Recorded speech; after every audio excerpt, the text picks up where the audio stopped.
Hello! After quite a while of releasing videos recently, it has come to my knowledge that people have been going back and watching my older videos that are no longer relevant to my current timeline and being confused about my opinions of certain things inside of the timeline, so I thought I would make a compilation utilizing all of the current timeline information that I've proposed so far, as it pretty much sums up my thoughts of the smaller little details that I haven't explained just yet. For the most part, I think I've given the major details out, and if I haven't, I'll end up releasing a full timeline at some point in the future, which is what I was developing before my hard drive died. But until then, this is going to be a compilation of all of my videos so far that consist inside of this timeline, and I hope you'll enjoy. Mata ne! If I've learned anything over the last few years of Five Nights at Freddy's theorizing, it's that Five Nights at Freddy's as a story is incredibly easy to understand if you just play the games. I've lost myself in trying to find small details to make every little detail fit together, and kind of forgot that Five Nights at Freddy's is a story, one that anyone should be able to pick up and understand. This series wasn't meant to only be consumed by lore heads like myself. It's a series for everyone, so I stood back, opened a new Google Doc, and tried doing this series again. The first chapter of our new story is Golden Freddy, and their importance to the Five Nights at Freddy's story. In the original Five Nights at Freddy's game, the story was a closed narrative. The creator, Scott Cawthon, would express years later that he never planned on making this game or the story that followed. He only had a concept that he expanded as the years went on. One of those original concepts is the ghostly Yellow Bear, who would appear on rare chances in the original game. If the player would look at the poster on camera 2B, what was once a Freddy poster would have two alternative forms. One showed Freddy trying to rip his head off, while the other showed a yellow version of Freddy. If this poster appeared, then you dropped your camera, you would see a slouched over yellow Freddy costume. It was accompanied by the flashing words,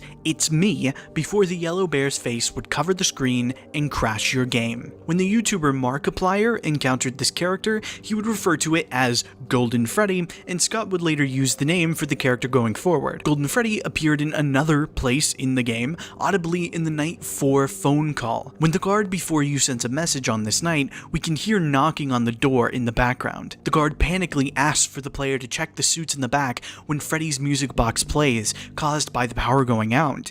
The sound of groaning can be heard associated with Bonnie and Chica when they've made their way into your office, and the call closes out with the re-pitched scream of Golden Freddy. We can also hear this scream during the Night 5 scrambled phone call. With just this evidence alone, I understood Golden Freddy's purpose in the original game. Golden Freddy possesses basically the entire building, not just one costume. Our first encounter with him is when the poster we saw on camera 2B was changed, altered to his face.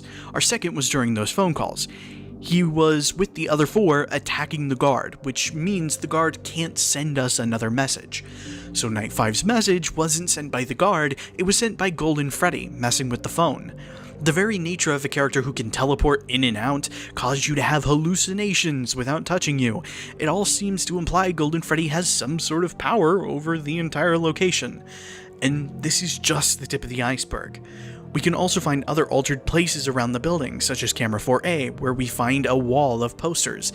These posters can be swapped out with drawings of crying children and the words, "It's me," just like the hallucinations. Camera 1C, Pirate's Cove, when Foxy runs out to get us, we can see the sign altered to say, "It's me." Camera 5, all of the heads and the endo in the room can face towards the player, even one picking itself up. The final one being Camera 4B, where the rules list can shift between 4 different newspaper articles detailing an incident from years ago when 5 kids went missing, just like the 5 characters we have in this game. All the details in this game spell out Mike's motivation for working at Freddy's, a motive we would see him have in a later iteration of the story as well. I think Mike was always related to one of the missing children, most notably the spirit inside of Golden Freddy. "It's me" represents Golden Freddy's influence over the location and other spirits reaching out to Mike. This was just the story told in Five Nights at Freddy's 1 and explains Golden Freddy's importance in the original story. As the series would go on, Scott would add to the character's spiritual presence. In Five Nights at Freddy's 2, the Golden Freddy wouldn't make an appearance until the 6th night, where the players warned about a yellow costume in the back that was moved. In a game that considers the haunted behavior of the characters to be an AI issue, employees noticing a Golden Freddy costume laying around the building would cause them to think an employee used the suit. This is also why they contact Fredbear's Family Diner to find a replacement, or to find someone who could explain how Golden Freddy could be moving around. Just like the first game, Golden Freddy can appear limp inside of your office, accompanied by a giant head in a hallway that will float in and attack the player.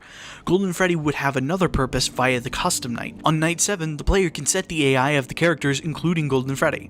When setting the AI of all of the characters to 20, the mode is referred to as Golden Freddy mode.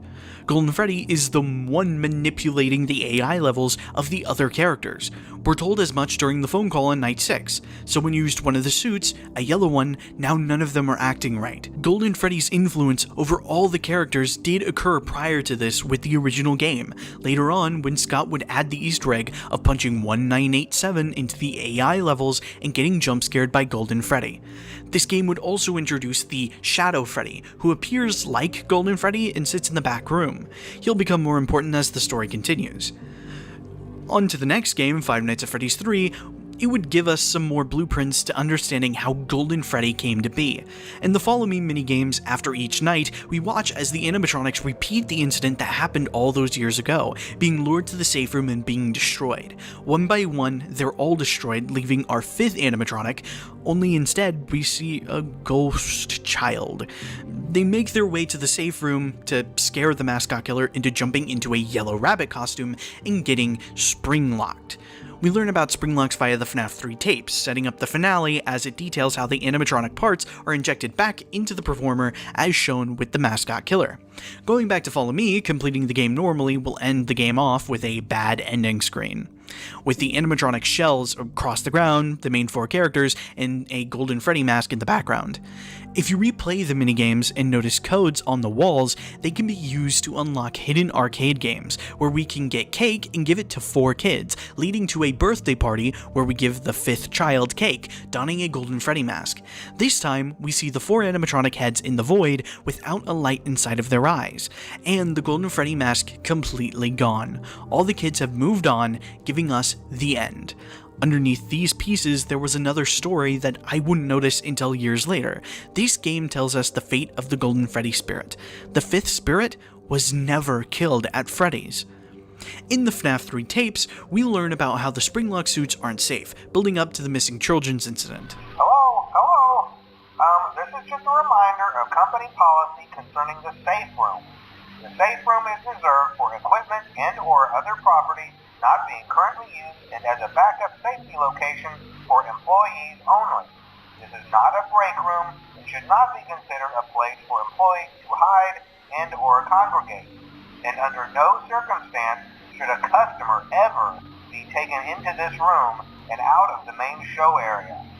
Management has also been made aware that the Spring Bonnie animatronic has been noticeably moved and would like to remind employees that this costume is not safe to wear under any circumstances. Thank you, and remember to smile. You are the face of Freddy Fazbear's Pizza. But did you notice anything wrong with this tape? The tape only refers to one springlock suit being moved. It makes no mention of the Golden Freddy suit being moved, because the Golden Freddy child was killed prior to this event. On night 4, the tapes refer to an unfortunate incident at the sister location involving multiple and simultaneous spring lock failures. At the time of release, the only sister location we've been told about was Fredbear's Family Diner in FNAF 2. One of the hidden minigames called Stage 01 depicts Golden Freddy and Spring Bonnie on stage together, before having us glitch through different versions of this location. One of these versions shows us a missing kid. This location isn't a Freddy's, but, say, a sister location where the golden suits were used as the main show.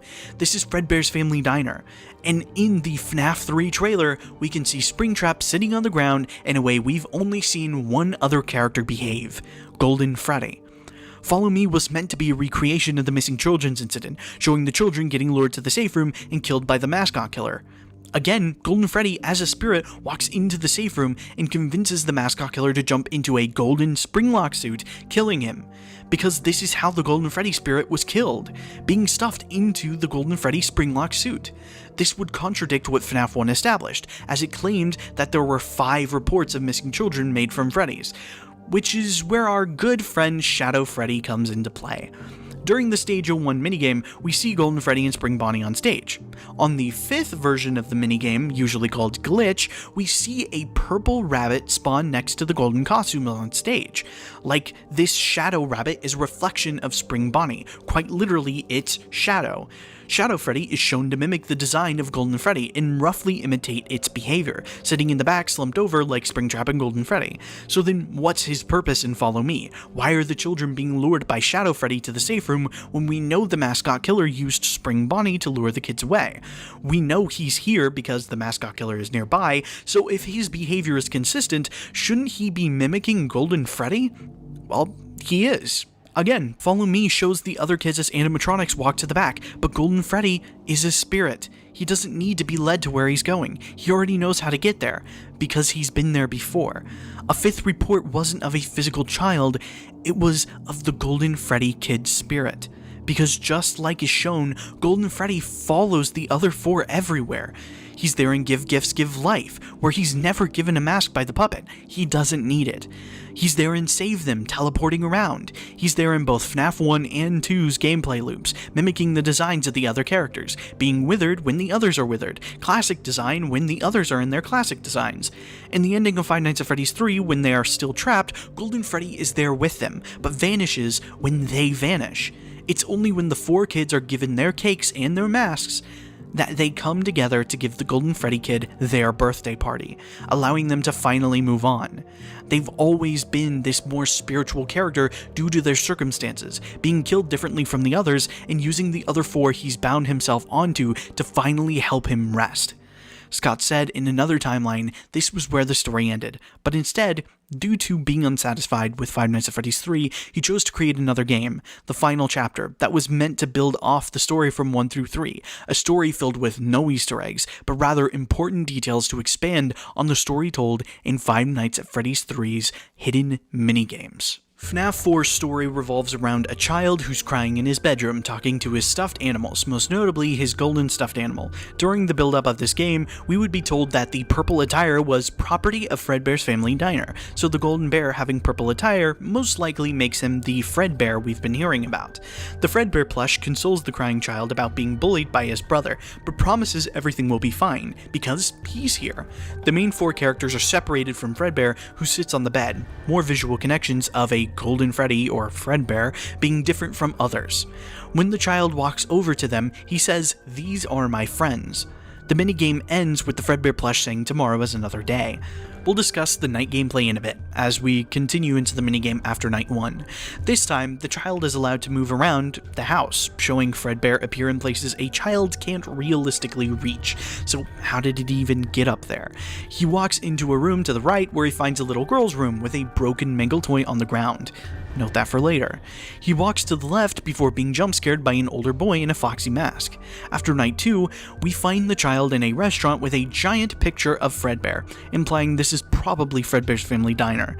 When he runs to leave the building, a performer in a Fredbear suit stands in front of him. When Fredbear plush, despite not appearing anywhere on screen, warns, "Don't you remember what you saw? You know what will happen if he catches you." Heading to the left, we see shadows cast by a bear and bunny on stage. If you run back to the other room quickly, we can see the mascot killer helping someone into a mascot suit before shutting the doors. We return to the right and try to run past the shadows, but the child is afraid of the shadows as well. Again, keep note of this. He runs the other way before being blocked by the employee in a Fredbear suit. Night 3, the child can make it out of the building, coming across children along the street. One of these kids is a portly kid with a balloon wearing red, similar to Balloon Boy. The further we walk, we come across a playground in front of the child's house, where we see a little girl with toy versions of the FNAF characters, with a toy Chica. She's missing her beak, but that's not really important here. Note both of these as well. The boy walks into his house and turns on the TV, revealing a TV show about Fredbear and Friends 1983, depicting Fredbear, Foxy, Bonnie, Chica, and Freddy, the main 4 characters, and Fredbear being connected. He walks back to his room and is jump scared by the older boy again. After night 4, the child is locked in a storage closet filled with animatronic parts, where he's terrified, leaning against the door begging to be let out, all leading to the final event, where the older boy is revealed to be the crying child's older brother. The brother and his friends pick up the crying child and take him closer and closer to Fredbear, revealing the stage of Fredbear and Spring Bonnie, our final note. The brother lifts the crying child into Fredbear's mouth, causing the animatronic to bite down. Using the TV from before predicting the exact order of characters, this bite gives us a date, 1983.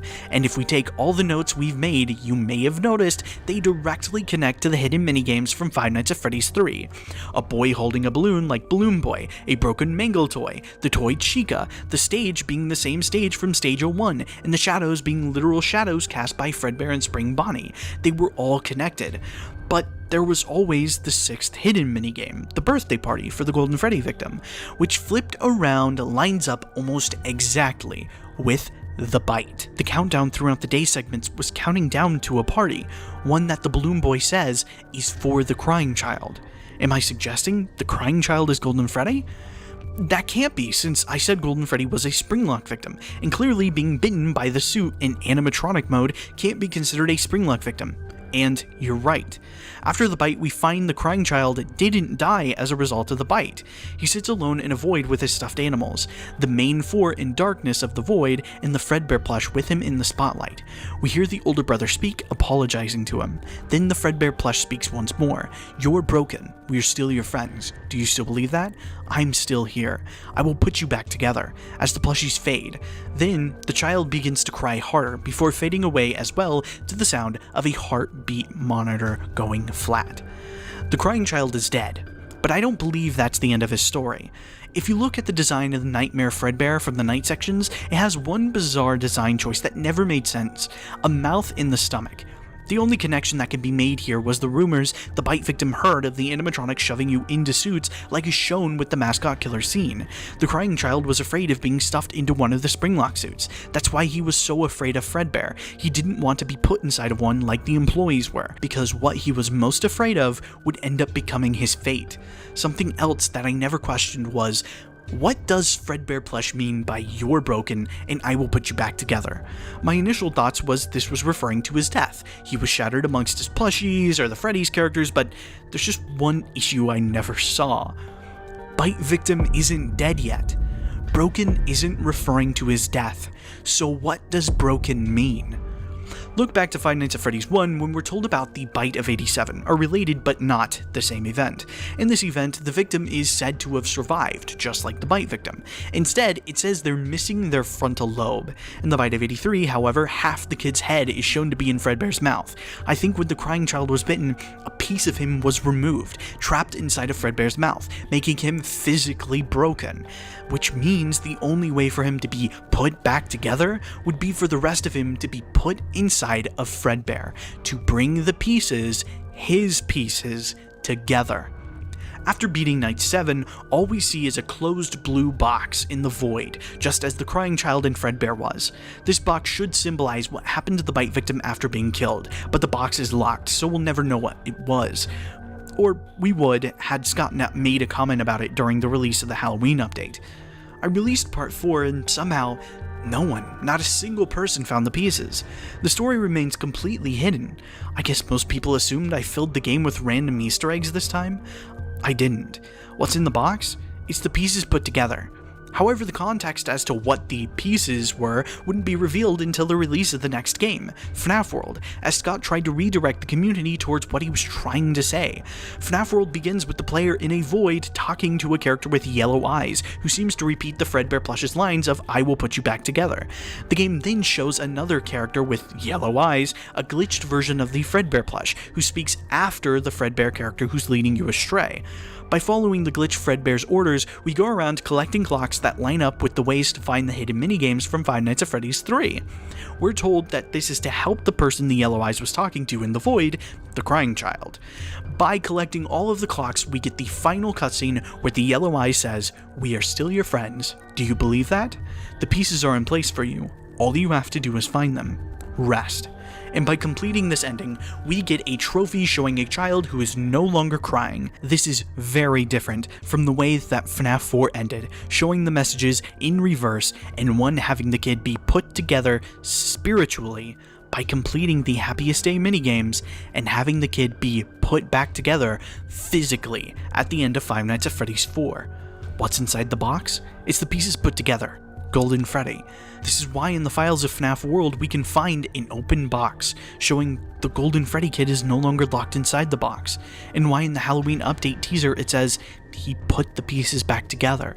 The Glitch Bear helped the crying child move on, while the Fredbear plush trapped the crying child inside of Fredbear.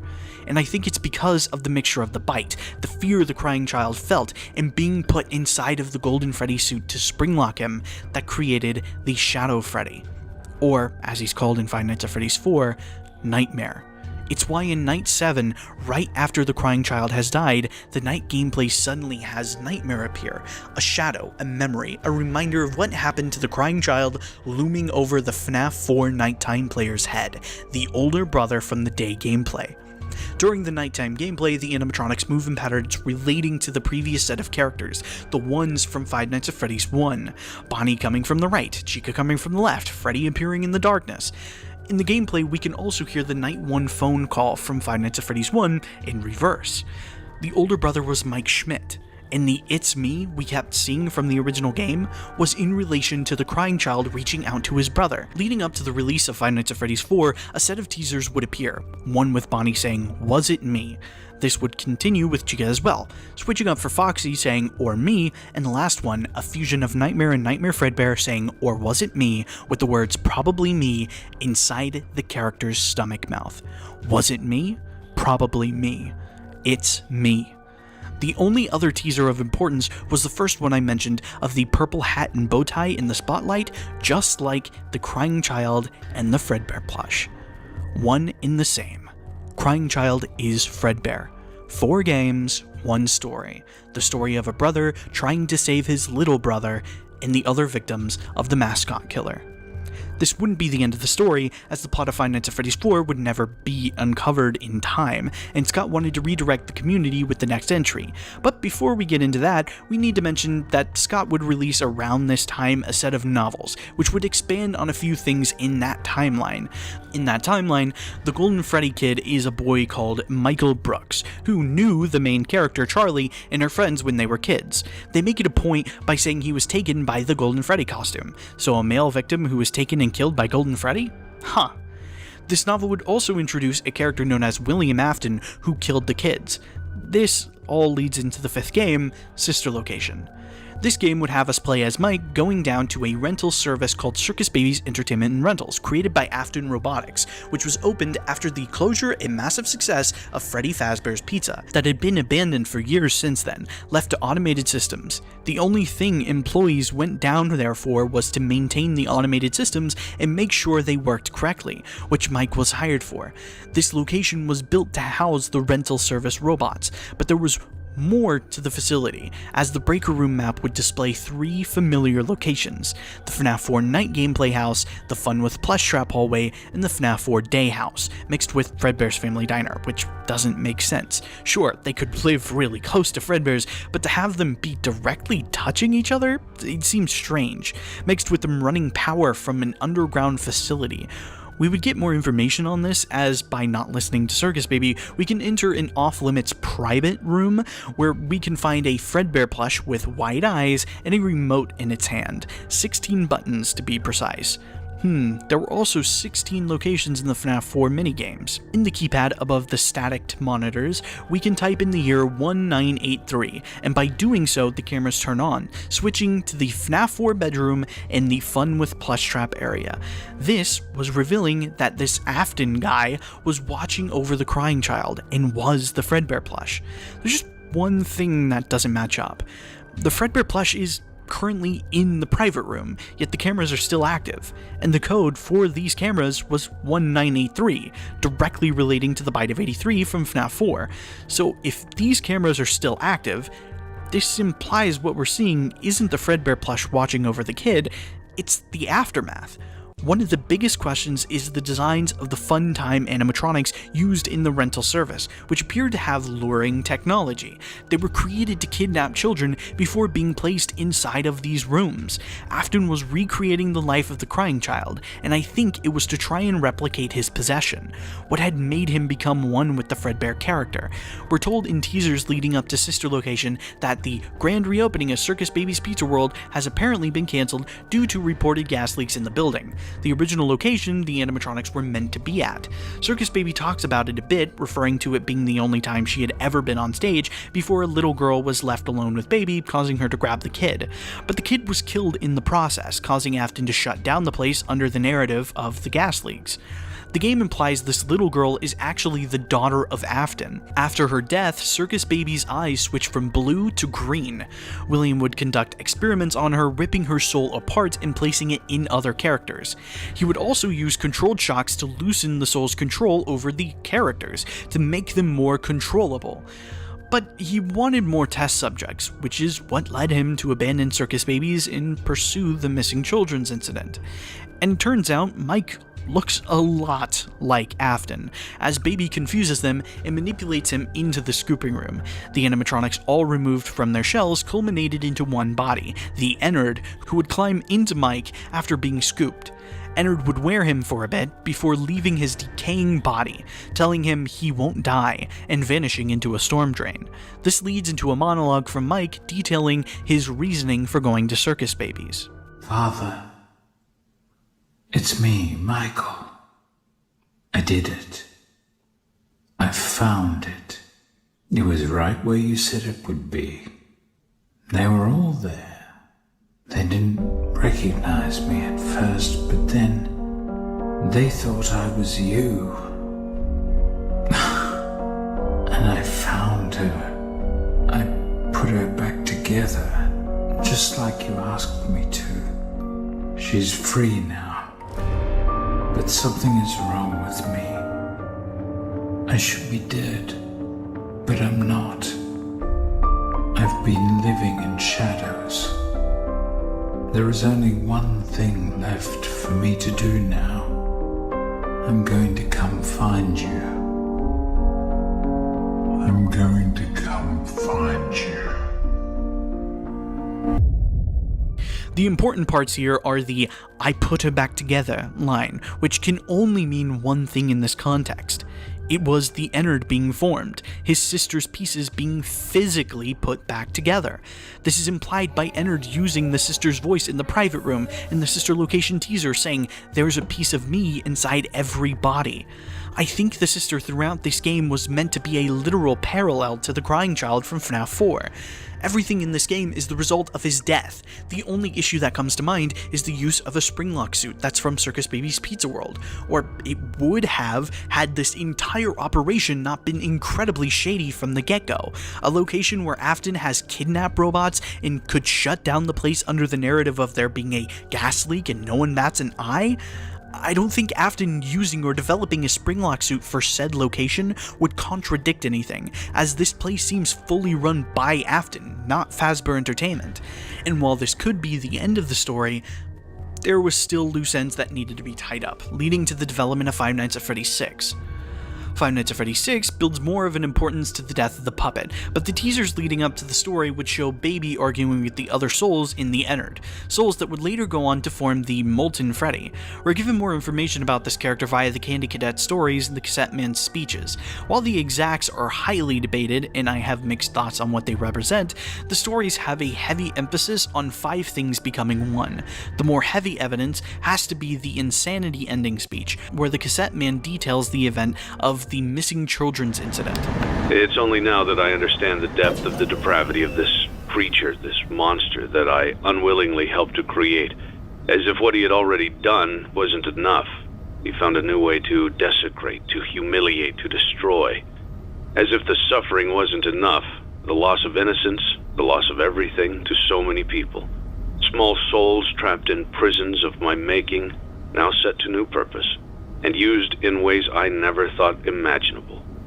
He lured them all back to a familiar place, back with familiar tricks. He brought them all together. Are they still aware? I hope not. It keeps me awake at night. I could make myself sleep, but not yet. Not until I undo what he has done and heal this wound. A wound first inflicted on me, but then one that I let bleed out to cause all of this. He set some kind of trap. I don't know what it was, but he led them there again. He overpowered them again, and he robbed them of the only thing that they had again. I don't know how those tiny breaths of life came to inhabit those machines, but they will never find rest now, not like this. I have to call them all back, all of them, together in one place. This all implies that in Follow Me, Afton had taken the souls from the main cast and used them somewhere else that's kept them trapped, and the cassette man is trying to lure the children back, yet the roster of characters don't have them, unless he's referring to Molten Freddy. I mean, we're never told where the souls in the Fun Times came from, and the novels would later go on to introduce this same concept with the amalgamation of the classics having something called Remnant taken from them and injected into the Fun Times. During Henry's speech, we saw the scooper from Sister Location was meant to inject Remnant into objects, 5 souls from the 4 missing children and the crying child.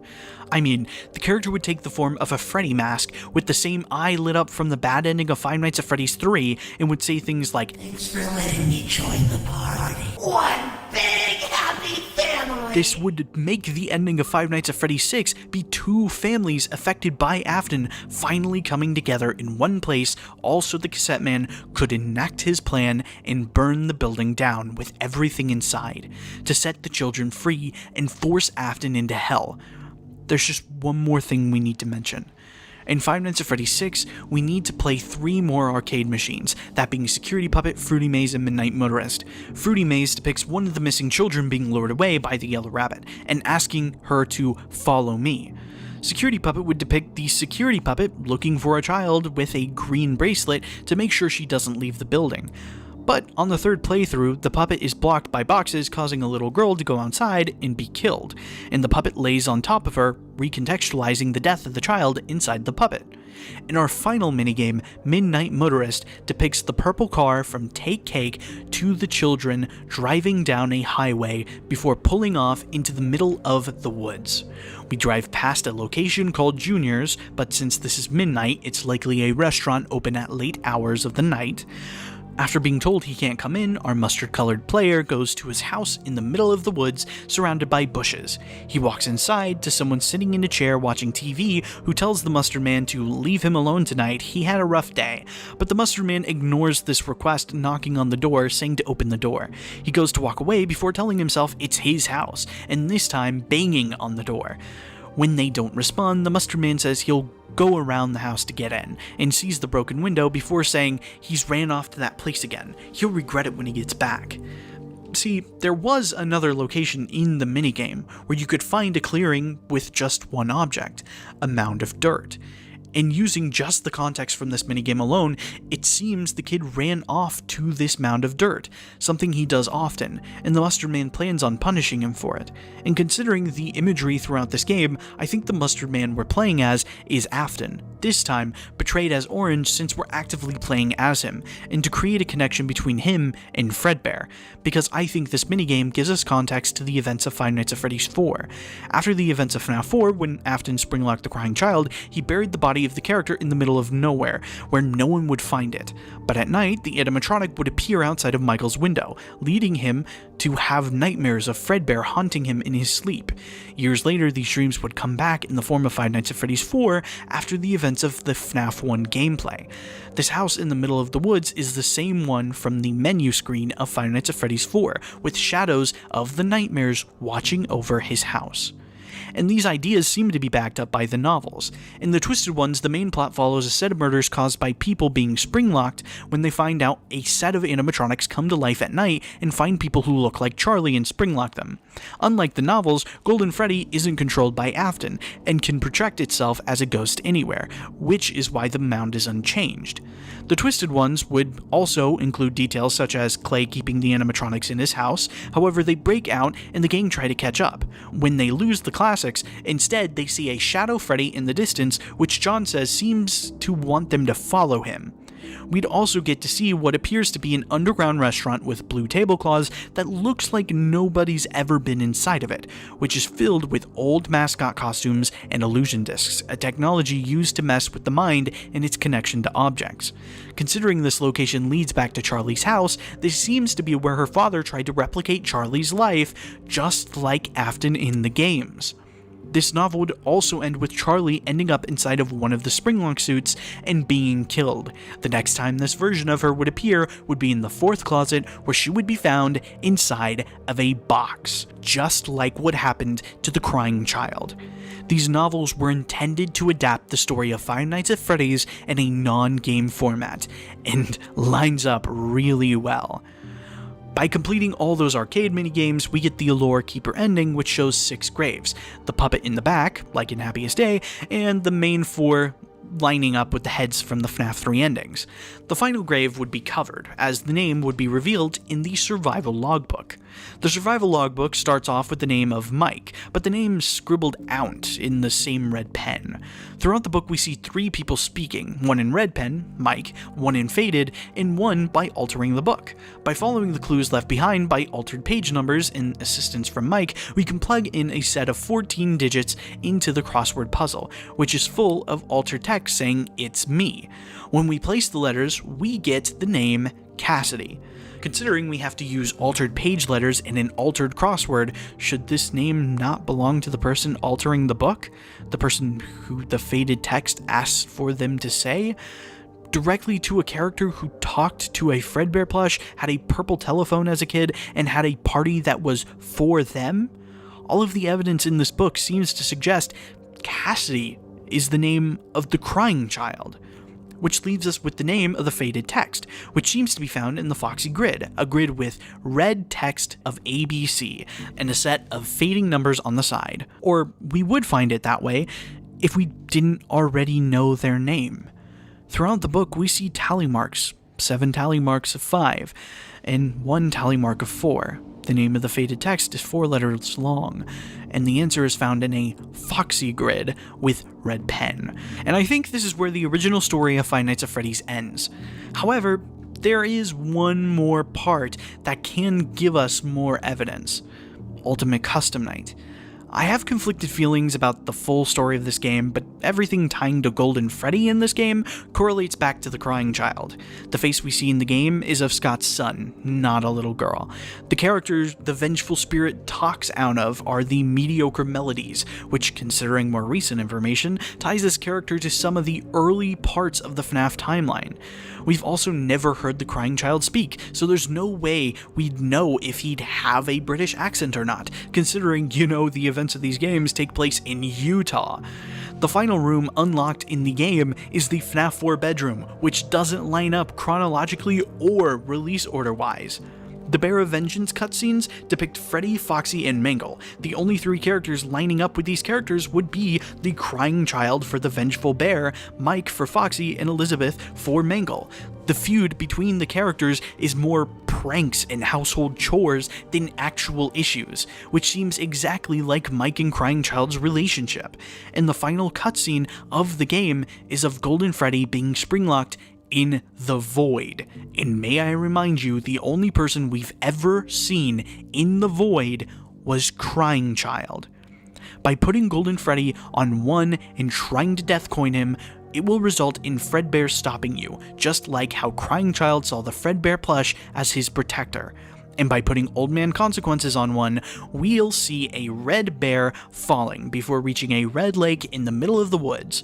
When he talks to the man, he tells the bear to leave the demon to his demons, rest your own soul for now, and by jumping into the lake, the game closes. This game reuses the same code from FNAF World, where reaching this lake gives you an image after jumping in of 3 people together in front of a TV, Mike, Crying Child, and Elizabeth, with the file name Happiest Day. And this was all in the original story of Five Nights at Freddy's, as the modern information includes some key moments as well. FNAF AR's DLC, The Dark Circus, depicts Golden Freddy with 2 golden locks on him, just like the box. Help Wanted is completely devoid of Golden Freddy, outside of Curse of Dreadbear DLC, which depicts a stitched-together Freddy who rises from the mound of dirt, with the FNAF 4 house in the distance and a car that will shift its lights to purple, referencing Midnight Motorist. This character quite literally rises from a lake, like how we saw the red bear go into in UCN. In the barn, we find balloons straight out of the FNAF 4 Halloween update, and by hitting 3 specific posters, we get the words, "It's me." The cake in the room has 7 candles, which, a while later in the story Didophobia from Tales from the Pizzaplex would mention a boy trapped in the FNAF 4 night house was 7 when he was kidnapped and forced to believe that he was 7 for 10 years. In Help Wanted 2, in order to get the Golden Freddy doll, the player must mix 4 main flavors and a can of soda Roni to get the Golden Freddy plushie. And the most damning, in the week before, by plugging in the date 1983, we overhear the big bite as an employee yells at the bullies. A song called The Secret Ingredient Is You plays before the kid gets bit, but the crying continues before the phone guy is bitten, directly saying, "Crying child is Golden Freddy." And that is all the story of Golden Freddy we have so far in Five Nights at Freddy's. I know this isn't going to be everyone's favorite video of mine, considering these ideas aren't popular by a long shot. But it was a narrative I felt I needed to actually look into after talking with Corey from Dual Process Theory. I'm sure you have, but if you have any of these points I made in this video that didn't exactly fit well to you, I would suggest watching their We Actually Solved Five Nights at Freddy's video for a few alternative interpretations. There's a few points I need to look further into as I expand this version of my timeline, so any other points or alternatives you have would be welcome in the comments below. If you want to see more videos in this version of the timeline, let me know by liking the video and subscribing to stay up to date when I release even worse theories that will follow this one. Remember, this was just a theory, and I'll see you all again soon. Mata ne!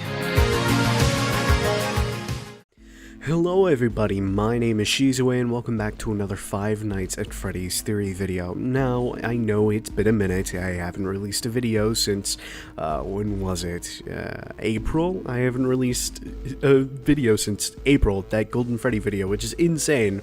However, I did have some thoughts after the release of Secret of the Mimic about some of my previous theories and about how I may have been wrong about certain things. And you're going to see a lot of theories going forward. There's only one real one that was still in development when this game came out that I still plan on redoing and re-releasing because I still think I'm right about that theory, but that's for another day. Instead, what we're going to be talking about is something I've covered in the past and something a lot of people have forgotten about, which is distinctly what was inside of the FNAF 4 box.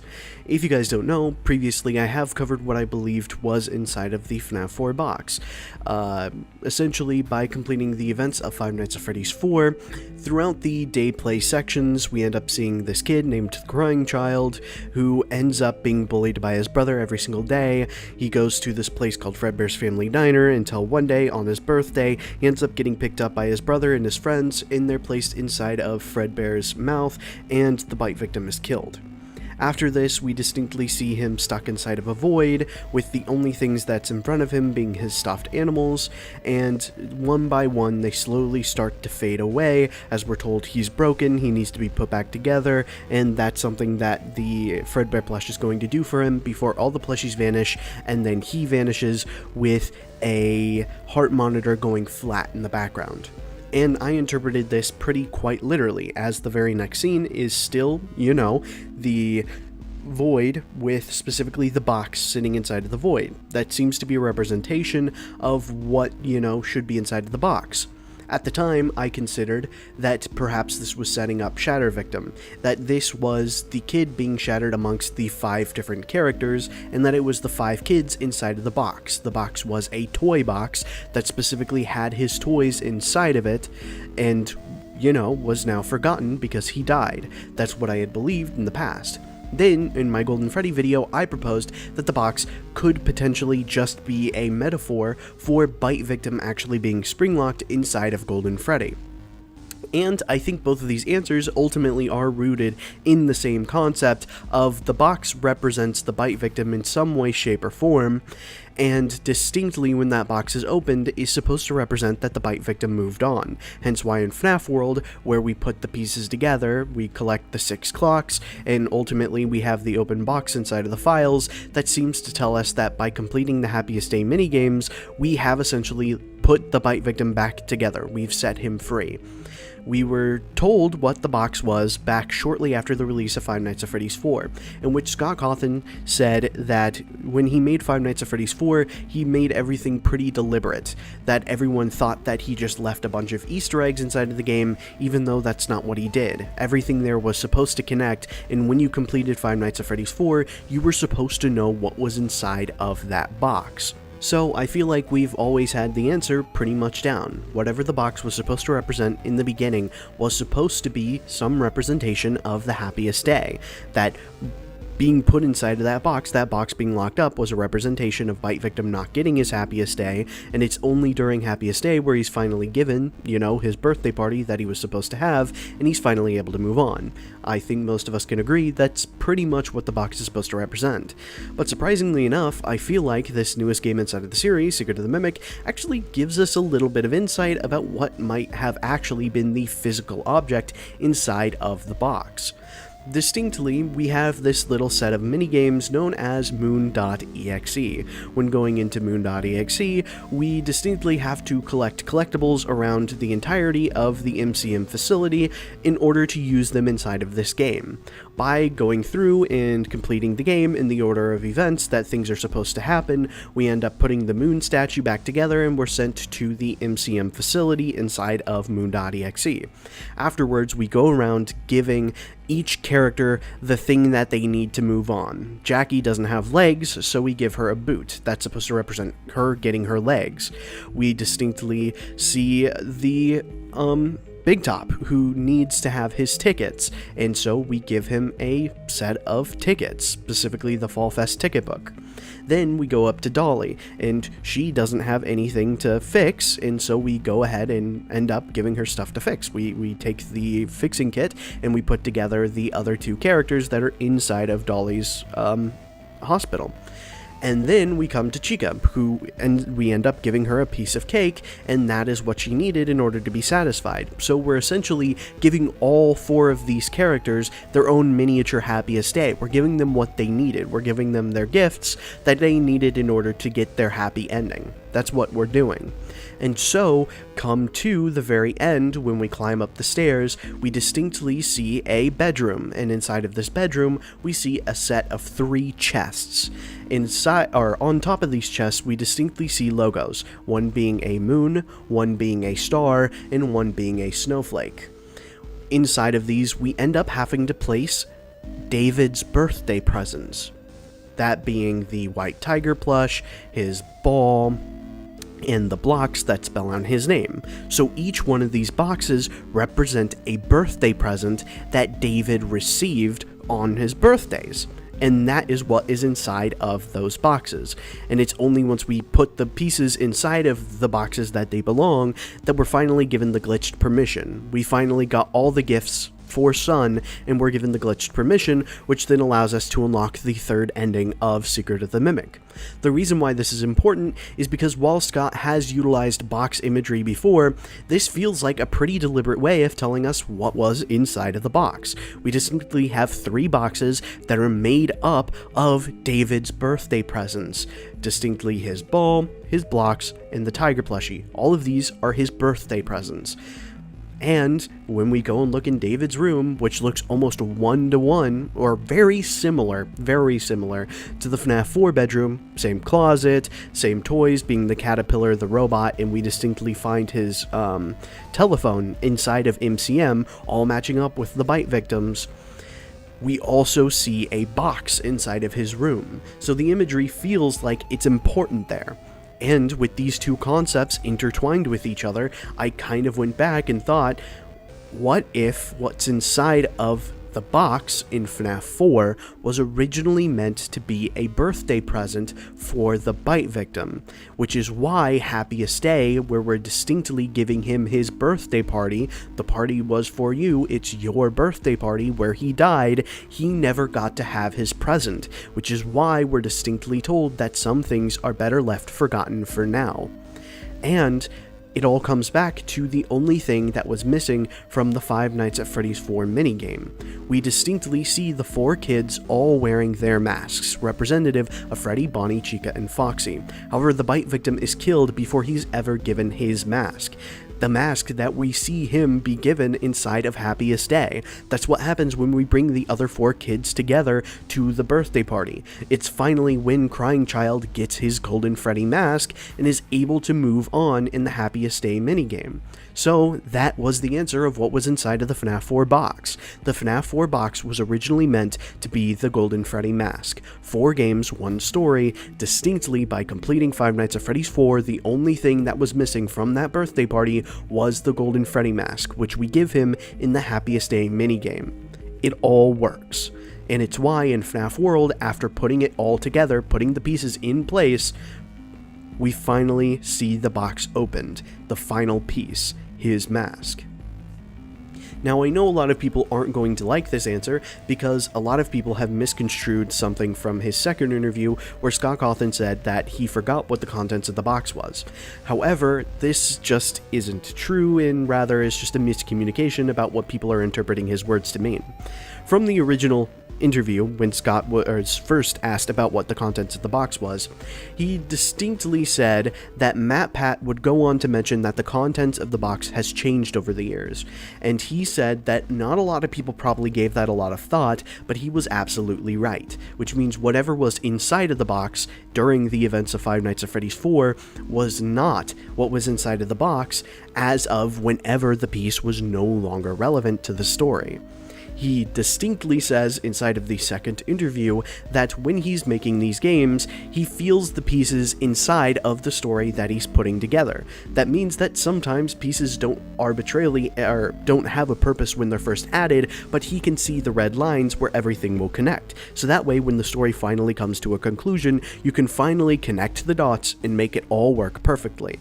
The box inside of whatever the contents was changed was supposed to be one of those pin boards. It was something that people weren't able to solve the original Five Nights at Freddy's 4 story, and so he repurposed it, changing the contents of the box, and left it there so that way when the story was finally complete, he could connect all the pieces back to what the new contents of the box was, so that way people would have it as the final reward for completing the story. However, that never came to fruition because the story never actually ended up finishing. After the events of FNAF 6, we ended up getting the UCN plotline, and then the story just kept continuing, which means whatever the box was supposed to represent, whatever contents it was changed to, was no longer relevant to the story anymore. It was something that Scott had intended for the story to naturally progress into, whatever he had changed it to. However, the story went in a completely different direction, and he doesn't think that he can loop it back around to make that original contents of the box, or the changed contents of the box, still be relevant. Hence why he says he can't reach out and find it anymore, because he can't make the pieces all connect back to what the changed contents of the box is. So the box as it currently stands, whatever it was changed to, is no longer relevant, but I do believe that the original contents of the box when it was first released in Five Nights at Freddy's 4 was intended to be the Golden Freddy mask, once again being a play on the fact that Bite Victim is Golden Freddy. And that is pretty much the end of that piece of the timeline. I have one other video that I mentioned in the very beginning of the video that is supposed to cover an awful lot of stuff that I feel like cleans everything up, but I know a lot of people are not going to like it, which is why I've been delaying it for so long. But I promise it is coming, and I'm really interested to see what your guys' thoughts on that timeline is. But until next time, I'll see you all again soon. Mata ne! Hello everybody, my name's Shizue, and in my last video, I started from Five Nights at Freddy's 1 and showed the characterization of Golden Freddy throughout the original 7 games. However, in the later half of my video, I would say that the name Cassidy found inside the survival logbook was the name of the crying child. This was because in order to find the name, you would have to use altered page numbers, so this would be the faded text helping the kid remember his name. Due to the faded text appearing red on some pages, Mike's name being crossed off in the red numbers in the Foxy Grid, I concluded that the Foxy Grid was meant to be Mike. Unsurprisingly, this was not a satisfying answer to most of you and left a lot of you confused, so I went and looked back, and to say I was wrong would be an understatement. These pages weren't just the faded text pointing out the numbers, but each page with a letter needed said my name, as in the name we were decoding was the name of the faded text, and it didn't rely only on the altered text, but also relied on Mike's multiple times in the book as well.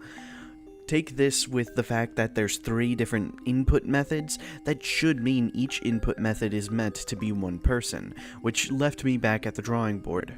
Cassidy did exist, and they were a separate character from the crying child, leaving me stumped.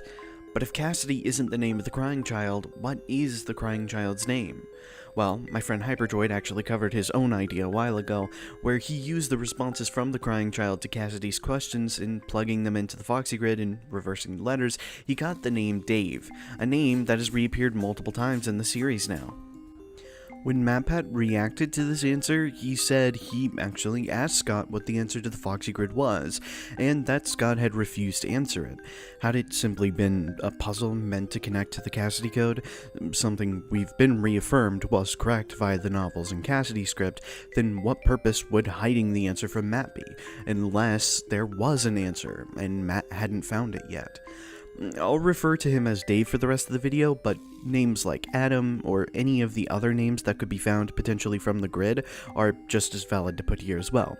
So we have 3 names shown in this book: Mike, spelled plainly, and someone we already knew, then Cassidy, found in the word search, the one trying to help the crying child, then the crying child, whose name is found via the Foxy Grid, Dave. But that's weird, isn't it? I mean, FNAF 6 ended off with one of the names being hidden on the graves, so we should be able to find that name inside the logbook to complete the puzzle.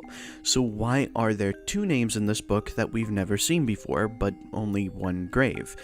This would be different if it was like Mike, where the name had been reiterated here, but neither of these names had appeared inside the games before.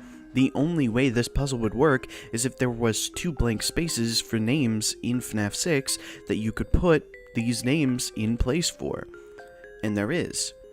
It's just not going to be the answer a lot of people want to hear. There's 2 graves obscured in Five Nights at Freddy's 6, not 1. So, if Cassidy and Dave are meant to be the names on these 2 graves, then we have a problem. Because Cassidy is meant to be Golden Freddy, and Bite Victim is meant to be Golden Freddy, where is the puppet? After all, the last time we saw a group of 6 was Happiest Day, where the puppet puts the MCI kids to rest, and Bite Victim already has confirmed connections to Golden Freddy. That would leave Cassidy, a name shredded in vagueness, to probably be the name of the puppet. Thank you all for watching, and I hope you'll watch the next video, where I explain what Glitchtrap is. What? Charlie. So, I guess this is a why Charlie isn't the name of the puppet video instead, huh? Okay, so back in 2015, Five Nights at Freddy's would release a novel called The Silver Eyes, and in this story, our main character is a woman named Charlie, who's told to us to be the daughter of a man named Henry, and since HRY is introduced in Five Nights at Freddy's 6 and says his daughter was killed and possessed the puppet, that means Charlie is the name of the puppet. Or at least it would have been that way had Scott not made a post in December of 2015 where he explains that something that I should have explained very early on is that the book is not intended to solve anything anything. It's not intended to be a guide for the games, or to fill in gaps. Something I said in one of the forum threads about this is that sometimes the lore of something can become so crowded that you can't tell an original story anymore. The games and books should be considered to be separate continuities, even if they do share familiar events. So yes, the book is canon, just as the games are. That doesn't mean that they are intended to fit together like two puzzle pieces. I would actually ask anyone wanting to read the book, even if they are a devout fan of the games, to read the book for the sake of enjoying the book, and don't try to solve anything. The book is a reimagining of the Five Nights at Freddy's story, and if you go in with that mindset, I think you'll really enjoy it. This means that the book took the ideas and concepts from the games and played around with them inside of the books. And while some details have made their way into the games, such as the name William Afton for the mascot killer or Henry in FNAF 6, other characters like Michael Brooks, who was introduced from the original book as Golden Freddy, are shown not to be the same character in the games. This would be doubled down when FNAF 6 would suggest Cassidy was the name of the MCI kid who possesses Bonnie, despite FNAF 6 showing Jeremy was the name of the kid possessing Bonnie.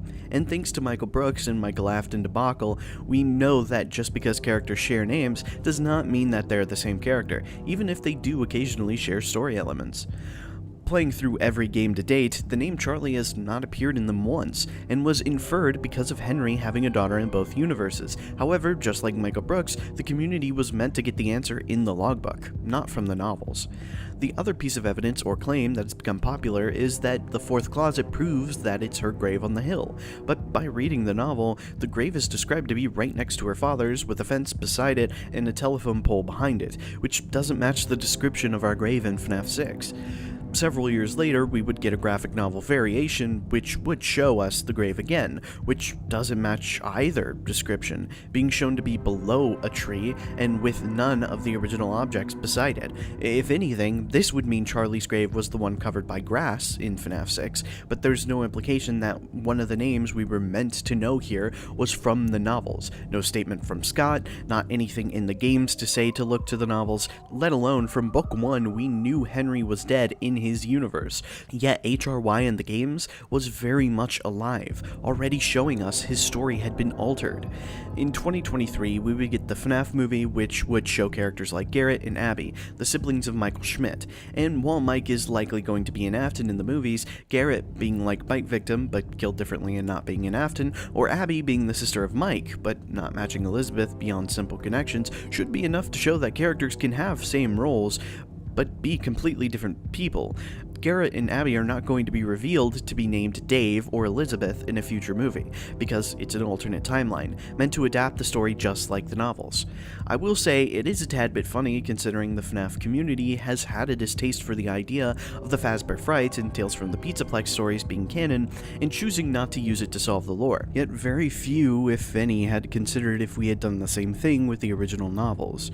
With Secret of the Mimic doubling down on bringing concepts over from the books without being one for one, it should have been a wake-up call that the community has been relying on the books to solve everything for them, forgetting that at its core, Five Nights at Freddy's is a game series, and people playing the games should be able to solve it by themselves. I mean, John FNAF has been pointing out how the modern games seem to be taking the stories from the original novels and retelling them in a new format, and he was right. Scott was fusing the ideas from the old novels with the story and Tales from the Pizzaplex to make a games fusion of them. The Mimic in the games, as of Secret of the Mimic, is just the Charlie Bot plotline retold in the games. MatPat finally gets his robot kid, just in the reverse way than he expected. In the files of Security Breach, we find the closest chance of Charlie being mentioned in the games, and it refers to a sticky note room. This confusion led theorists to believe that there was a Charlie virus that controlled everything inside of the games, which we now know it was just the Mimic. Which is why when I see a file named Charlie Door for a room that belongs to the Mimic, I think Charlie in question is referring to the Mimic, and not the heads of Circus Baby or Nightmarionne scattered around. Why name a room around a prop that has nothing to do with its purpose, versus naming it after the new character who's taking pieces from Charlie in the fourth closet? Secret of the Mimic simply pushed theorists in the right direction, helping clarify a large portion of the timeline, and I think it's made it to where we can break the series down to a few timelines left that fit the evidence we've seen in the series so far. We were also meant to do this with Fazbear Frights, which was meant to help fill in the blanks from the older story, in which the Stingers, the main story of Frights, revolves around two characters, Andrew and Jake. Many people interpreted this to be that Jake talking to his plushie with his dad on the other side and was kind. This must be Dave from the games, with Andrew, the angry spirit, being Cassidy, the two spirits inside of Golden Freddy. But the Stitch Wraith never had two spirits, as following its story you would know that there was a third spirit inside of it, William Afton. Hence why every time they touched someone, they would be drained and start leaking blood. And it overlooks Jake's purpose to the narrative, as after defeating Afton, Jake goes into the ball pit from Into the Pit, which is haunted by the souls of the victims throughout all of Fazbear Frights, where he jumps in and is able to travel to those stories and alter them to allow the souls to get the ending that they deserved. This sounds exactly like what the puppet does in Five Nights at Freddy's 3, where we see her go back into the bite victim's birthday and fixes it, giving him the party he never got to have. Jake also asks many questions about Andrew's past, and Andrew isn't able to recall them, just like in the logbook where the puppet reaches out to Dave to try and remember his past. And Andrew is 1000% meant to be connected to the crying child, as a kid who's shattered amongst many characters, like I've proposed in the past about Golden Freddy possessing the other 4 characters, because a piece of him is in all of them, with Andrew not being able to see, just like the crying child who says he can only hear sounds in the logbook, and shown in voids throughout the games, and lastly with Andrew being the vengeful spirit who refused to let William Afton die after FNAF 6 in the books, which sounds exactly like Golden Freddy in Ultimate Custom Night. This isn't the only pattern as well, as they've pointed out that Charlie paralleling Dave's story from the novels, leaving Michael Brooks, whose entire goal is to help all the kids pass on, grabbing their memories, and word for word, he's putting them back together. And in the modern story, we have Gregory, who we all know has visual connections to Dave, talks to a bear, is a loner, and the many more connections T-Dreads mentioned in his GODDAVID video. Then Ruin introducing the character Cassie, which is on the nose, just missing one letter, who's not vengeful, but rather concerned for her friend, and goes in trying to save him, and even feeling empathy for the animatronics, giving Chica back her voice box, putting all she can of Chica back together. Hell, the code on her Faz wrench is the same code you need to type in order to get one of the FNAF 3 minigames, the games the puppet set up. And I won't be surprised if our eventual sequel ends up showing us both Gregory and Cassie acting even more like their older counterparts. And my last point, the Cassidy script, the movie that would apparently be an encyclopedia with too much lore. Does that make much more sense to be referring to the 5th MCI kid whose only goal is to save Dave and torture William Afton, or does it make more sense for it to be one of the earliest, if not the inciting kill in the series, who tries to save all of the children and has the final game be all about her dad trying to put an end to everything, and have her be the one the movie revolves around? And this isn't everything, such as FNAF 6 giving us names for everyone, but 3 characters, those names being found inside of the survival logbook, or how this re-clarifies and works with FNAF World. But I don't want to keep you here for too long. I hope that even if you disagree, you'll take a look back at the series and think about what all the patterns in the story are about, and how Scott's been painting his story with each new release to try and push the community on the right path. If you haven't watched it first, I would suggest watching my Golden Freddy video after this for some more context to Golden Freddy's purpose in the games, and with that, I truly do hope you'll show up for my next few uploads, like explaining who Glitchtrap is, and more to come. Remember, this was just a theory, and until next time, matane! With the release of Five Nights at Freddy's Secret of the Mimic, there has been a lot of mysteries of the previous games that have actually finally gotten a conclusion thanks to the story that was put forth inside of this game, to the point where I had even considered making a video going over how placing this game before Help Wanted when playing the games in order would actually solve the majority of people's problems with understanding the modern lore of the series, as well as doing a lot of cleanup, and so I wanted to make make a similar video to that, but I wanted to cover a lot more of my ideas, because it genuinely has a lot of good grounds for understanding where certain ideas come from. One of them I made a video about just the other day, going over the FNAF 4 box and its original contents. Now, as you all know, I'm sure, Scott Cawthon mentioned in his second interview that the contents of the box is something that's no longer relevant to the Five Nights at Freddy's story. That, when he's planning these games, he puts pieces out into the world and sees the natural red line for people to connect them to those pieces. However, the box was just never given a proper way to be connected back to the modern story, and so whatever its contents are just aren't relevant to Five Nights at Freddy's anymore.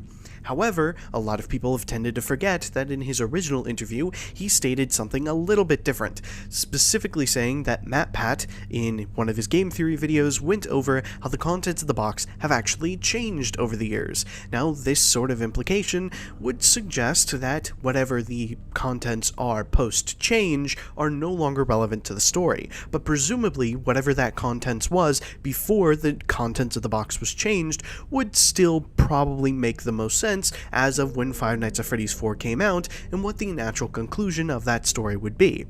Thanks to Secret of the Mimic, we were actually given sort of imagery revolving around what could have potentially been inside of the box before, as I had previously suggested that it was actually his toys and that the box was none other than just a toy box.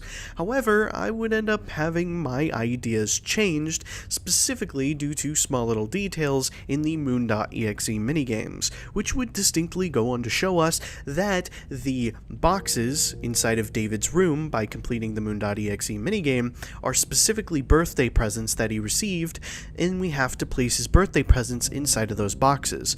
This then should suggest that whatever was inside of the box would presumably be a birthday present for the crying child, and there's only one real thing we're shown given to him that would be representative of a birthday gift. A piece of information that I never established in that last video because I just didn't want to waste everyone's time and thought that was a more weaker idea, is specifically in the events of Give Gifts, Give Life, we distinctly play as the puppet going around to the 4 MCI kids and giving them a gift box. Once we open up inside of those gift boxes, it is a mask for those characters.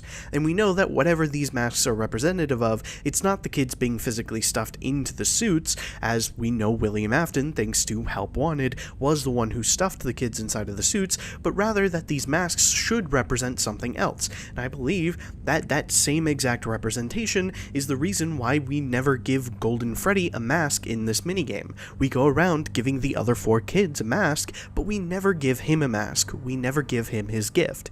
The only time he receives his gift is during the birthday party in Five Nights at Freddy's 3's Happiest Day, in which the puppet finally gives him cake and his birthday present, the gift he never got to have because he died or was bitten on his birthday, and that specific gift was none other than the Golden Freddy mask, which is why we were supposed to come to the natural conclusion, 4 games, 1 story, FNAF 4 was the very beginning of the story and set up the groundwork for what the remaining story would be throughout 1, 2, and 3, eventually giving an end to the crying child story in Five Nights 3, finally giving him his mask and allowing him to move on. And I feel like this is sort of a metaphor as well for the soul kind of being put back together, which is why him being scattered amongst the other 4 characters, he was unable to have his mask because he didn't have a solid soul.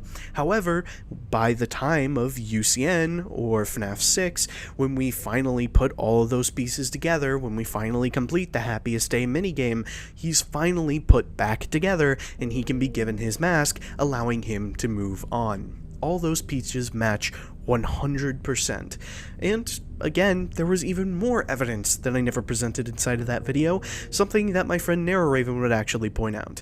During the events of Help Wanted 2, we go around collecting memory plushes. Once we've collected all 6 of the memory plushes, that being the MCI, Freddy, Bonnie, Chica, Foxy, and Golden Freddy, as well as the puppet, a set of 6. The same 6 kids that were in the Happiest Day minigame, and the same 6 kids that I believe are on the gravestones of Five Nights at Freddy's 6. With that in mind, once we collect all of these memory puppets and place them on the gravestones stones in the correct order, it then allows us to access an underground area in which, when the player goes down there, he finds a chest, and inside of that chest is the Bonnie Bully mask from Five Nights at Freddy's 4 during the Bite of 83. The fact that we're finding a mask that's connected back to the Bite of 83 inside of a chest with multiple connections to Happiest Day, that seems to heavily imply that we were 100% on the right path, and that the original contents of the Five Nights at Freddy's 4 box was none other than the Golden Freddy mask. Everything there matched.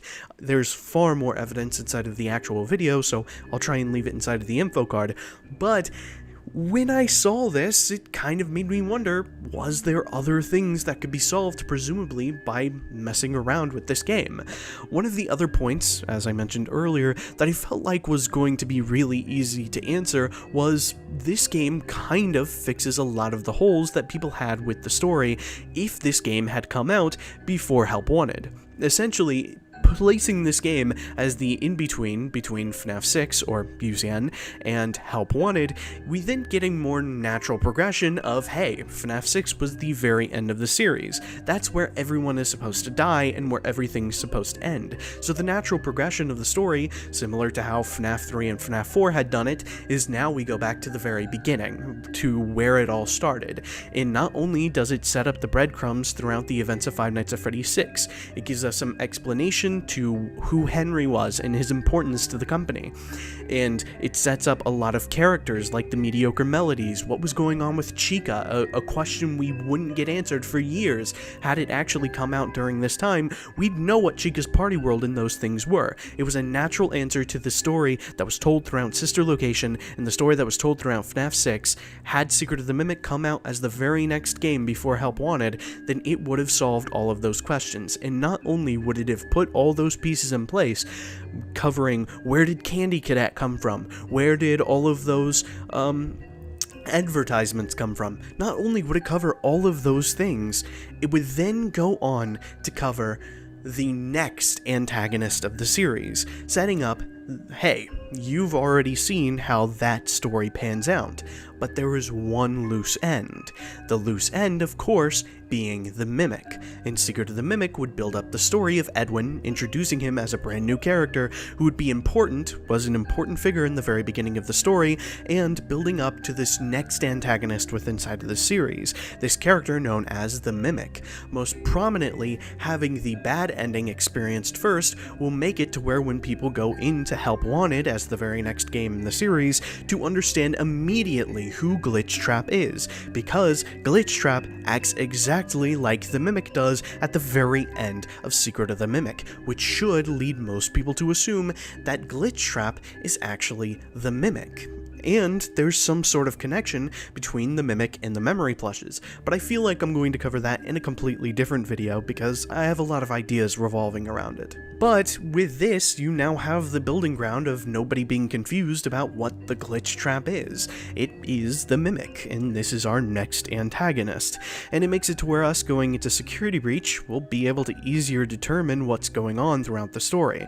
A lot of people also tend to forget about AR, which leaves a lot of plot lines like the collecting remnant plotline to be kind of forgotten about, and some people don't deem it as canon anymore, but I feel like things like the Blob in the scooper and the bottom of the Security Breach basement does suggest that AR in some sort of capacity still happens in canon. I don't really know why it wouldn't.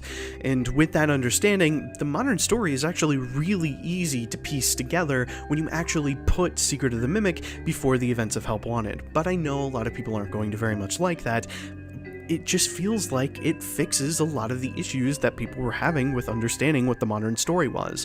There is no, oh, well, Burntrap must be a retcon because people didn't like the direction that the story was going. Because from the very beginning, people could determine, hey, clearly the Mimic is our main antagonist. And I feel like even if the theory of Glitch Both, essentially the belief that it's both the Glitchtrap and Afton, were to be true, it would be far more acceptable at that point because people had already accepted, hey, this is our our new antagonist to Five Nights at Freddy's going forward, and okay, so thanks to him and Afton, now the burn trap exists. I don't think that's the way that works, but I do think that if that's the direction the story decides to go, that would have been really satisfying, having Secret of the Mimic show first, and then lean us more into it as the story continued, rather than saying, hey, everything that happened in FNAF 6 just isn't relevant. None of it worked. Everyone's back, and ghosts just never are able to move on. It's a far more satisfying conclusion, and makes the story just a little bit better. And from there, you can get a pretty good understanding of the story that's going on with inside of the series. We're told distinctly in the Help Wanted story that they found some old circuit boards and that they scanned it, and that was what resulted in the Help Wanted sort of game, and everything that they were running at Fazbear Entertainment, how they were doing all of this stuff, and presumably those circuit boards would not only be haunted by all the ghost kids, William Afton, everything that had ever happened, those memories all haunted the circuit boards and everything else within those buildings, but they'd also potentially find the Mimic. It would give a perfect explanation to how it sort of corrupted and became a virus that spread to everything, because that Mimic program was scanned and then placed inside of all of Fazbear's technology. With that in mind, you then have a pretty good understanding of what Help Wanted is. It's the Mimic, now with the memories of everything Fazbear has ever done, sort of infecting the new Fazbear company, taking over the VR experience, and then going up to Vanessa and taking her place, essentially switching with her, allowing Glitchtrap to take control of her body and creating the Vanny persona, which then would suggest that the whole purpose of the Glitchtrap plotline is giving Glitchtrap a physical body, which then takes us into Security Breach and takes us into FNAF AR. We already know FNAF AR has multiple emails going over the story of how Vanessa was taking control of and putting obedience into human subjects and things of that sort. And we know that FNAF AR contains multiple things that wouldn't make sense unless there was some sort of haunted explanation for it. There are a bunch of lines from Ultimate Custom Night that are spoken with those animatronics, which doesn't work unless somehow the events of Ultimate Custom Night were recorded by something, and it allowed for that technology to then know about that information. It's why they were able to make indie games in-universe that were so lifelike to the actual story, even if it contained only a few errors, like Golden Freddy not existing throughout any of the original games, but still being fairly accurate to the original games. It's not to say that those old games are just being retconned, but rather that due to the haunted nature of all of those circuit boards, they were able to create one-to-one video games with the actual story that we watched happen in real time in our world through the video games.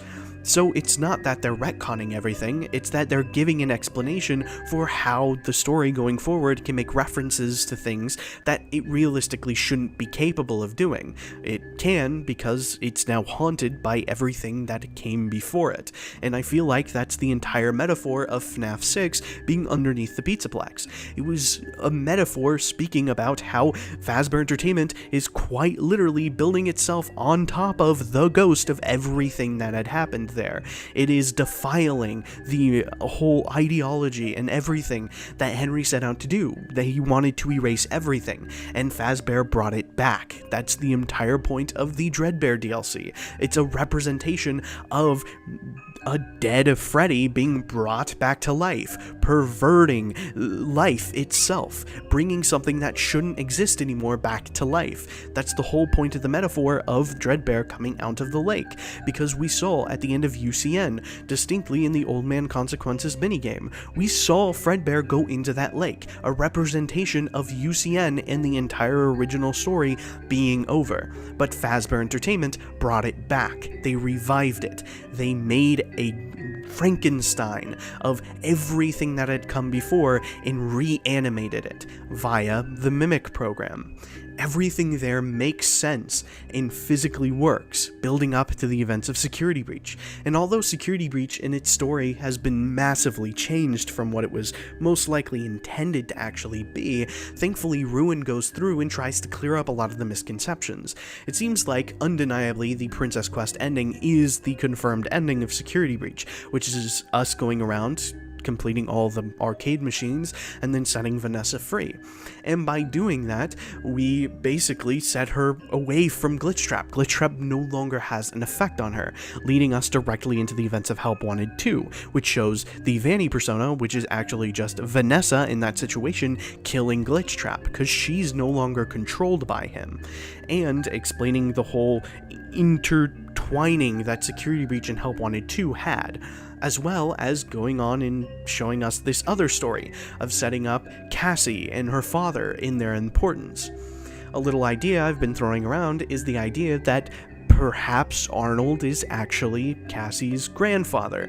I understand that a lot of people want it to just be her father itself, but I don't think Arnold is the Help Wanted 2 player, only because throughout the game we have multiple references to Spring Bonnie during the events of Secret of the Mimic, because obviously it's taking place during the Fredbear era, whereas the Bite of 83, the Bonnie Bully mask, everything revolving around there would be in 1983, the Freddy Fazbear era, and distinctly everything involving Cassie, her color palette, the Pizzaplex, all of it is the Pizzaplex era style, so that would essentially mean that their family lineage would be represented by each generation of Bonnie. You essentially have Spring Bonnie representing Arnold, the grandfather, then Cassie's dad, the Bonnie Bully, representing Freddy Fazbear's Pizza, and then, of course, the Revival Company, the Pizzaplex. Once you've noticed the patterns between these characters, it's kind of hard not to notice the patterns, and it just feels like a natural conclusion to come to, and makes the story kind of come in a roundabout way, and I feel like it's a pretty good way of setting up Cassie's importance to this story. Cassie's family has been intrinsically connected from the very beginning, let alone have it be Arnold going to MCM, or have it be the Bonnie Bully in the Bite of 83. This family has been intertwined with the story of the Aftons from pretty much the very beginning, and it really does make a very interesting narrative for this family, and I'm curious as to how it's all going to pay off, especially since there seems to be connections between Vanessa and the Afton family, setting her up to either be an adopted or by blood Afton, and me being a little curious about Gregory's connections to the Aftons, only due to his seeming connections of both Bite Victim and Michael, involving his whole rebellious behavior and everything associated with that. And it leads me to think that all of these characters, they aren't just there by circumstance, they aren't just random characters thrown at a wall, they're all connected to this story pretty much from the very beginning. This was always going to be something that they were intertwined with, due to their family ties. And I feel like that makes a really interesting narrative of showing the effects of how Fazbear did a lot more than just ruin the lives that Afton had taken during that time, but instead was something that spread and something that he can't control, something that went far beyond Afton himself. That's the entire point of the Mimic. It's supposed to be a representation of Afton. It's supposed to be showing his effect on the world far after he's been killed. That's the whole point of the modern story. And I also think with all the information we've been provided so far, we've got a pretty good outline of what the next few stories are actually going to be about involving the games, as we've kind of had this idea of the Fall Fest of 1983 kind of thrown in our face multiple times, but we've never actually been shown what the start of the fire was, or why it's so important to the story intrinsically other than, ooh, 1983. I feel like there is a greater importance there that a lot of people just aren't acknowledging, and I feel like that's the most likely time period where we're finally going to watch the Mexa system be set up and how the Mimic got stuck underneath the Pizzaplex. that feels like a natural progression of the story of what'll take place inside of the DLC, and also gives Steelwool the perfect opportunity to finally make a Fredbear's game like they had always wanted to. As taking place in Halloween of 1983, that's the perfect opportunity to do a Fredbear's game. That is the year of Fredbears. It fits perfectly, as well as setting up the rock stars and multiple other concepts that we've seen from the original 7 games, and finally making it all circular, all come back together into one full narrative. That leaves the only 2 lingering questions within inside of the series revolving around the early days of the Pizzaplex. We don't really know what happened at that all-staff party. What's the importance of Vanny going around and getting rid of all the staff? How did she first discover the Mimic? When she first discovered the Mimic, or whatever Burn Trap is meant to be, how did she react? How did she set all of that up? We don't really have an origin for all of this stuff. That feels like it's an important thing that needs to be still explained.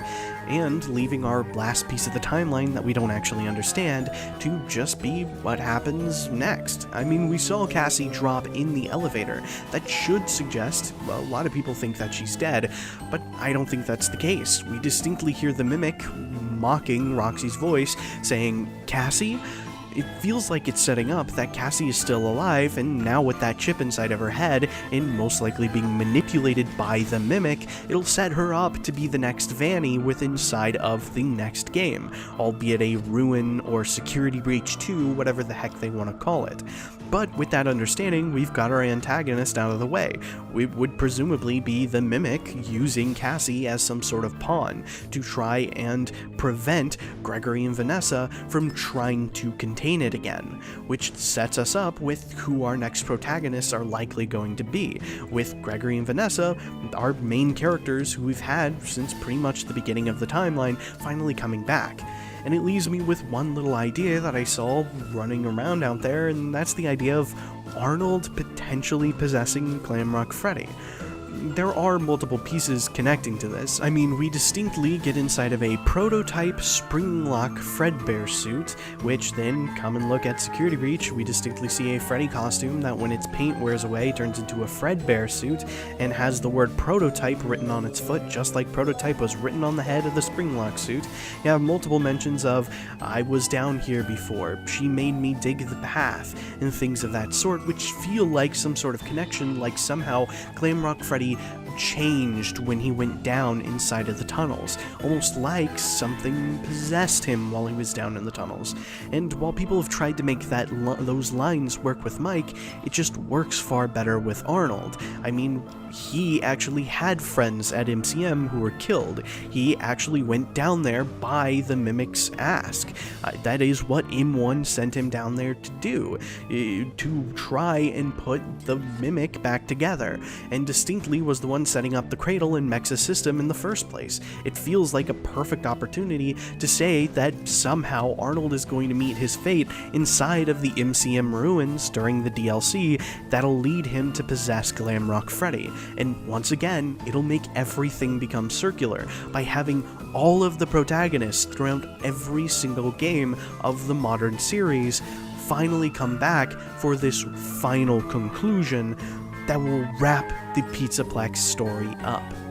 And from there, it really is just determining whether or not the story wants to do a reset, or whether or not we're willing to go and check out the other locations that are scattered throughout the universe.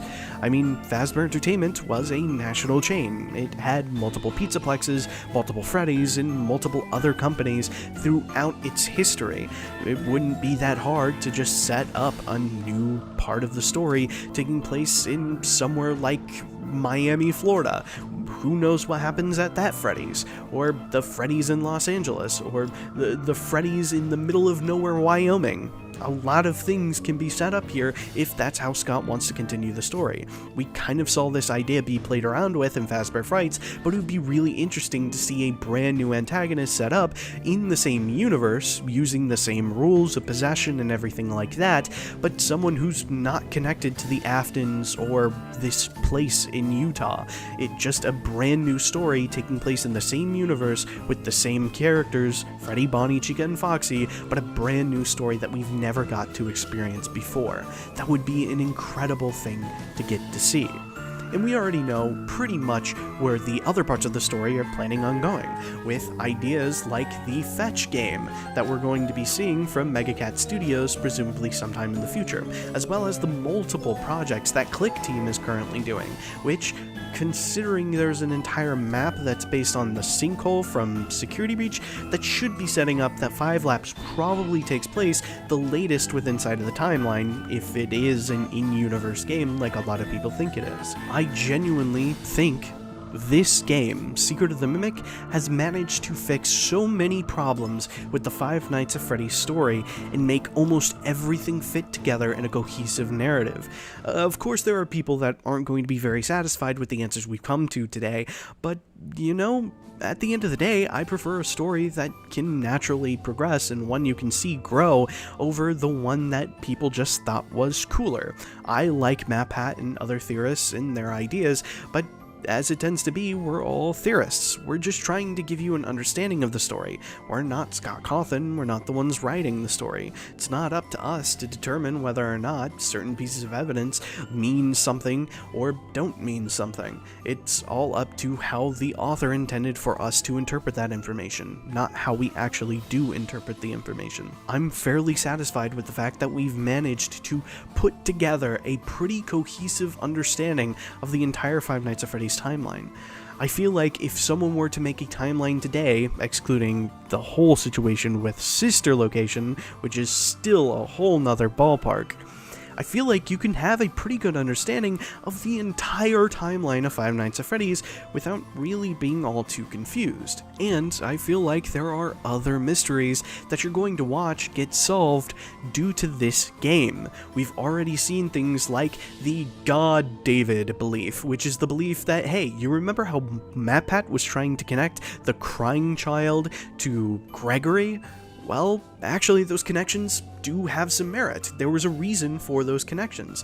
And do you remember how John Fuhnaff was saying that we were seeing the trilogies being adapted to the games? Well, he was right. He was just a little bit off about the certain details. And everything here comes together. It's finally filling in the gaps that we never had the information to do so in the first place. And I would go as far as to say, Secret of the Mimic may have also solved one of the longest standing questions with inside of the series as well. Midnight Motorist. It's been a minigame that has pissed me off and every other theorist in this community for a very long time, because we were unable to give an actual answer that felt satisfying using all of the information we had on the board, because we kept trying to fill in blanks that we just didn't have the information for. I would say traditionally, when most people are making the timeline, you're going to see a certain character make a reappearance multiple times, and it's going to be a little character known as Mrs. Afton, a character who ultimately shouldn't be relevant to Five Nights at Freddy's 6 and feels like an odd addition to all of the answers. And that's not to say that that answer is bad. I think it's a perfectly acceptable answer, and it's an answer I've used in the past myself. But to say that her inclusion just randomly being here in one FNAF 6 minigame and that's it feels weird. It just doesn't feel appropriate. And especially considering the color scheme, although the sprite work is fairly bad considering Scott's work previously, it should, by color theory, be Michael, and if Michael is the couch person, that only leaves Bite Victim to be the runaway. And I've never liked this interpretation because I was never able to crack certain pieces of information about it. But some of my friends have actually been able to do that. This was an idea thrown out by my friend Ghost, although I have heard other theorists bring it up, but distinctly would go on to mention how FNAF 6, the very first minigame that we see, distinctly shows that Shadow Freddy is not an apparition caused by Golden Freddy, like myself and other people have thought, but is actually connected to something different. At the very beginning of the game, we are distinctly told that this is Freddy Fazbear's Pizzeria Simulator, and the face of this game is the very same bear that we saw in the Take Cake minigame from Five Nights at Freddy's 2, which would suggest that that was Freddy Fazbear, not Golden Freddy. And yet, in that minigame, we distinctly see Shadow Freddy show up. even though nothing really is going on in that minigame, we just randomly see Shadow Freddy appear, almost like it's setting up that after the death of the puppet, that is what created the Shadow Freddy.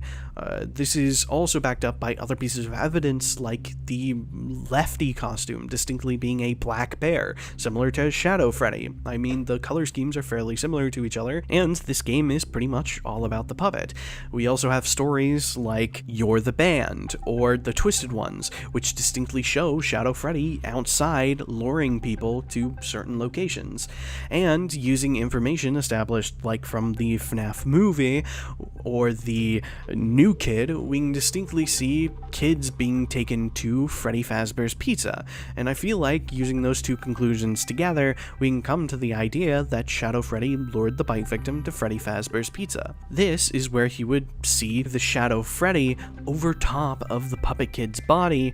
That would be something for the kid to misunderstand, to misinterpret, to think that it was the bear who killed her, not William Afton. After all, he didn't watch his father kill the girl, so it would be something that would fit the description we're told in FNAF 4, and technically that is also a conclusion you could make with FNAF 4, considering that the final antagonist is Nightmare, and distinctly, what is Nightmare replaced with during the Halloween edition? Nightmarionne, a character who in the later story, in Help Wanted and in Security Breach and things like that, have now started being referred to as Nightmare as well. And the more and more you look throughout the series, the more you realize there are connections between the puppet and Shadow Freddy, so this isn't a very weird connection to make. And so, our current running theory would be that the runaway during Midnight Motorist is actually the crying child, following the Shadow Freddy to Freddy Fazbear's Pizza. Once he gets there, he sees the dead body of the puppet girl and interprets it as, oh, Shadow Freddy killed this person. And that's why during the FNAF 4 minigame, we can distinctly see him afraid of both Fredbear and the Shadow Freddy. It feels like if he was just scared of the Springlock suits alone, then he wouldn't want to be near the Springlock suits themselves. Points out the fact that it's the Fredbear character that he's afraid of. It feels important, like he witnessed some sort of event involving Fredbear, and if he had seen the Shadow Freddy, a character who is quite literally a shadow of both Freddy and Fredbear, then it's easy for the kid to come to the conclusion that it was Fredbear that night. After all, it was nighttime. How else is he supposed to determine what that creature was? And would then be scared of both Fredbear and the Shadow Freddy, something we see him distinctly scared of inside of the FNAF 4 minigame. But the real question is, does Secret of the Mimic actually help anything for this debate? I mean, we're still missing one little detail. That is the pile of dirt that we actually see over off the side of the road during the events of Midnight Motorist. And to be honest, it was the one thing I couldn't solve. It was the one thing that kept me up at night because I just couldn't come up with a conclusion that would actually make sense. And so I looked back at Moon.exe like I had done last time, and I remembered, back when I was on TD's streams, or at least talking with him, I can't remember, I had distinctly seen the Moon.exe ending, and I kind of came to a conclusion that I only let wander for a second, but something that I dismissed quickly. Bite Victim was probably the runaway. And this is due to the fact that Moon.exe's entire story is that we are a little boy inside of a bedroom. We have a purple telephone at our desk, we're distinctly locked out of our door, and we throw on a mask, go out the window, and run off while we're being chased by the moon, representative of our father figure, someone who does not want us to be outside and wants us to be at home sleeping. And distinctly, we make our way to a cave. And once we go into the cave, we find that it is a ruined workshop. And the deeper we go in, we then find the moon statue and then continue the whole plotline of being teleported to MCM and finding out what the box actually was.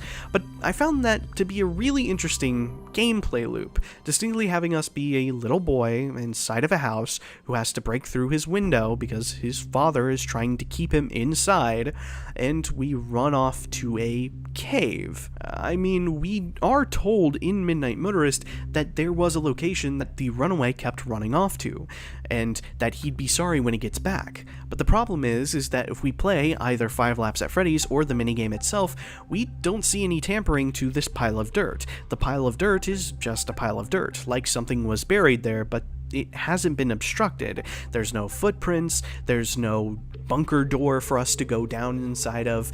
It just doesn't make sense if that's the location that the runaway actually went to. What makes more sense is that the runaway had kept running off to this pile of dirt in whatever was relevant to it. However, on that night, the night the puppet died, there was an alteration. That alteration being the death of the puppet, which creates the Shadow Freddy, lures him to Freddy Fazbear's Pizza instead, and sets up the events of Five Nights at Freddy's 4. William wants to make sure that his son is more monitored, so he puts Michael to watch over him instead of just watching TV all day, and he makes it to where he physically has to carry around a nanny cam inside of a Fredbear plushie.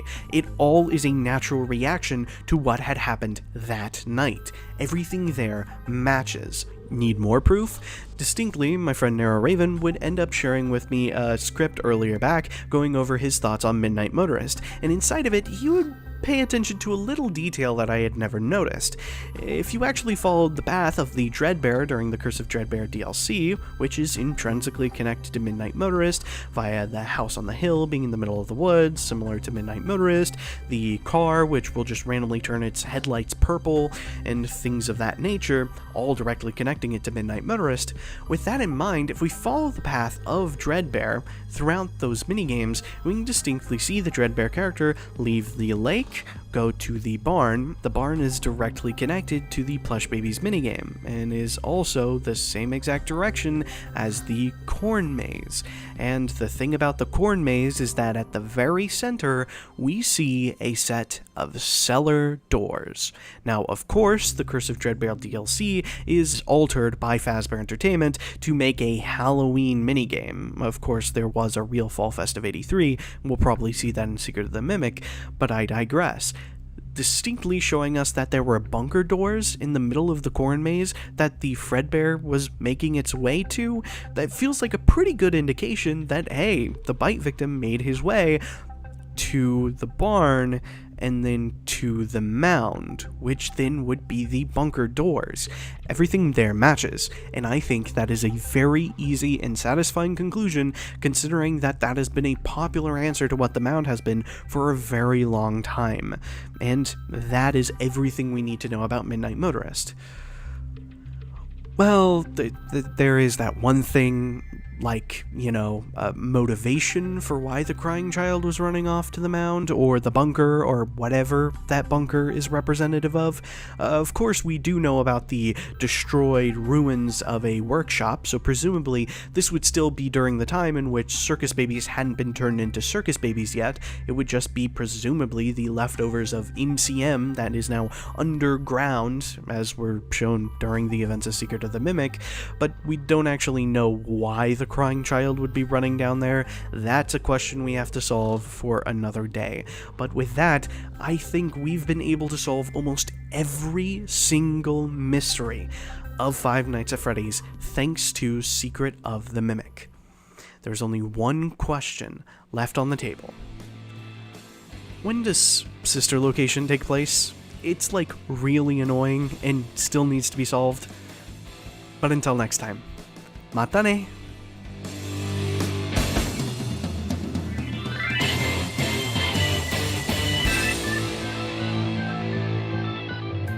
Everybody, my name's Shizue, and in my last video I went over how there was an entire video's worth that I could cover going over the identity of Glitchtrap.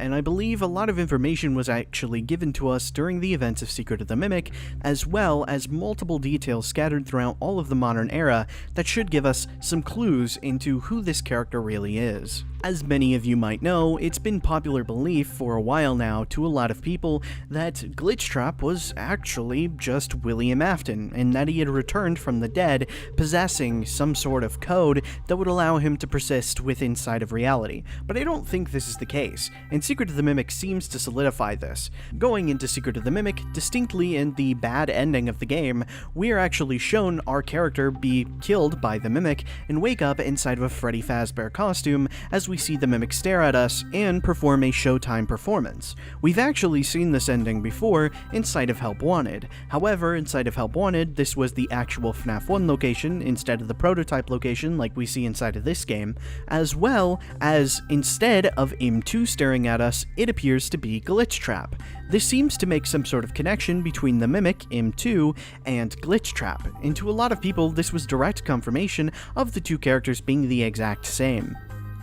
This is even doubled down during the events of the Help Wanted 2 DLC, in which, by killing Glitchtrap in the original game, we actually start to see small pieces from the past start showing up, such as MCM logos appearing, us being able to see the physical Mimic inside of the showcases, as well as a white tiger plushie returning by inputting the numbers 1979. With all of this evidence stacked together, it seems to really suggest that M2, the character we were fighting off against during the events of Secret of the Mimic the entire time, is our main antagonist and is Glitchtrap.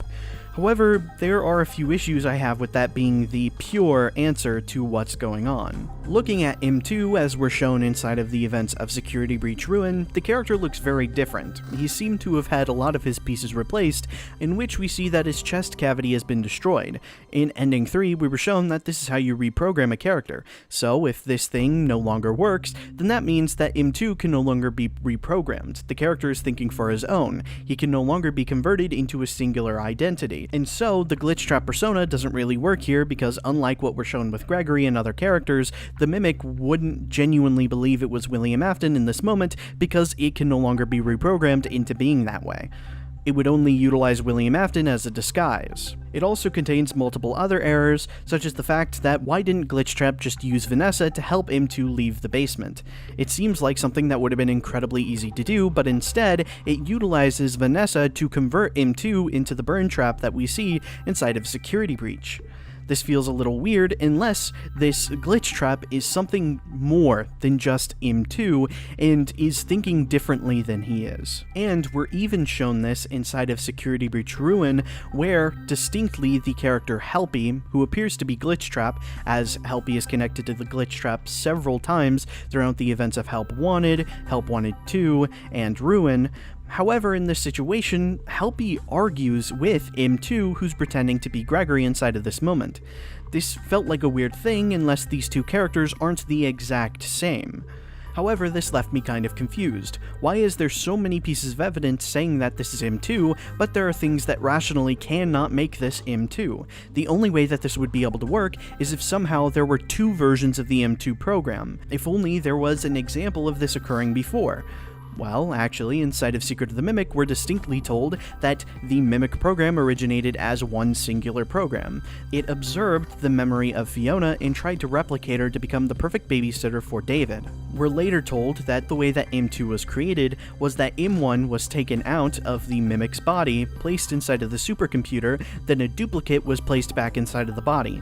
This body would then be programmed into David and believe that it was David. This would be M2. Essentially, it would mean that the Mimic 1 program is still running through M2, however, due to the dataset, it has become a much different character than the original Mimic program. Theoretically, if we were to do the same exact thing, if someone were to take the M2 program, separate it from M2's body, and then use it with its own new dataset, then presumably it would contain still the memories of M2 and M1, just like M2 did, however, it would also contain a new set of memory that would have come with that new dataset that M2 never observed. This would be a theoretical M3 that would have been utilized by Fazbear Entertainment. This would explain why the two characters aren't behaving and having the exact same goals. It's because, while they are running on the same exact code, one is containing a dataset that the other never had. This dataset obviously being influenced by Fazbear Entertainment and William Afton in some way, which explains why this M3 is somehow behaving differently than M2 does. While it still has the main goal of setting M2 free, it now also wants to become one with Afton. Which begs the question, why exactly is it behaving like this?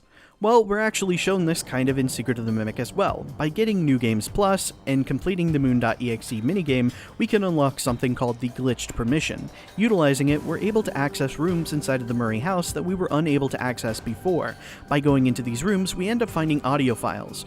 We collect 6 of these files and place them inside of a cassette tape player, and we make our way into David's room, where we see a stand with a set of 6 buttons. These buttons corresponding to Freddy, Bonnie, Chica, Foxy, Bub, and Monty. We then have to place the Tiger Rock plush on top of it, which will then allow us to reprogram the Mimic. By playing the audio files within the correct order, we can convert the M2, who's been confused about what its purpose and who its character is meant to be, into just David, essentially putting him back together. When we take a look at Help Wanted 2, we're shown this exact same thing, except instead of the audio files, there are 6 objects that are used to create the Glitchtrap, those 6 objects being a set of 6 plushies, that being Freddy, Bonnie, Chica, Foxy, Fredbear, and the Marionette.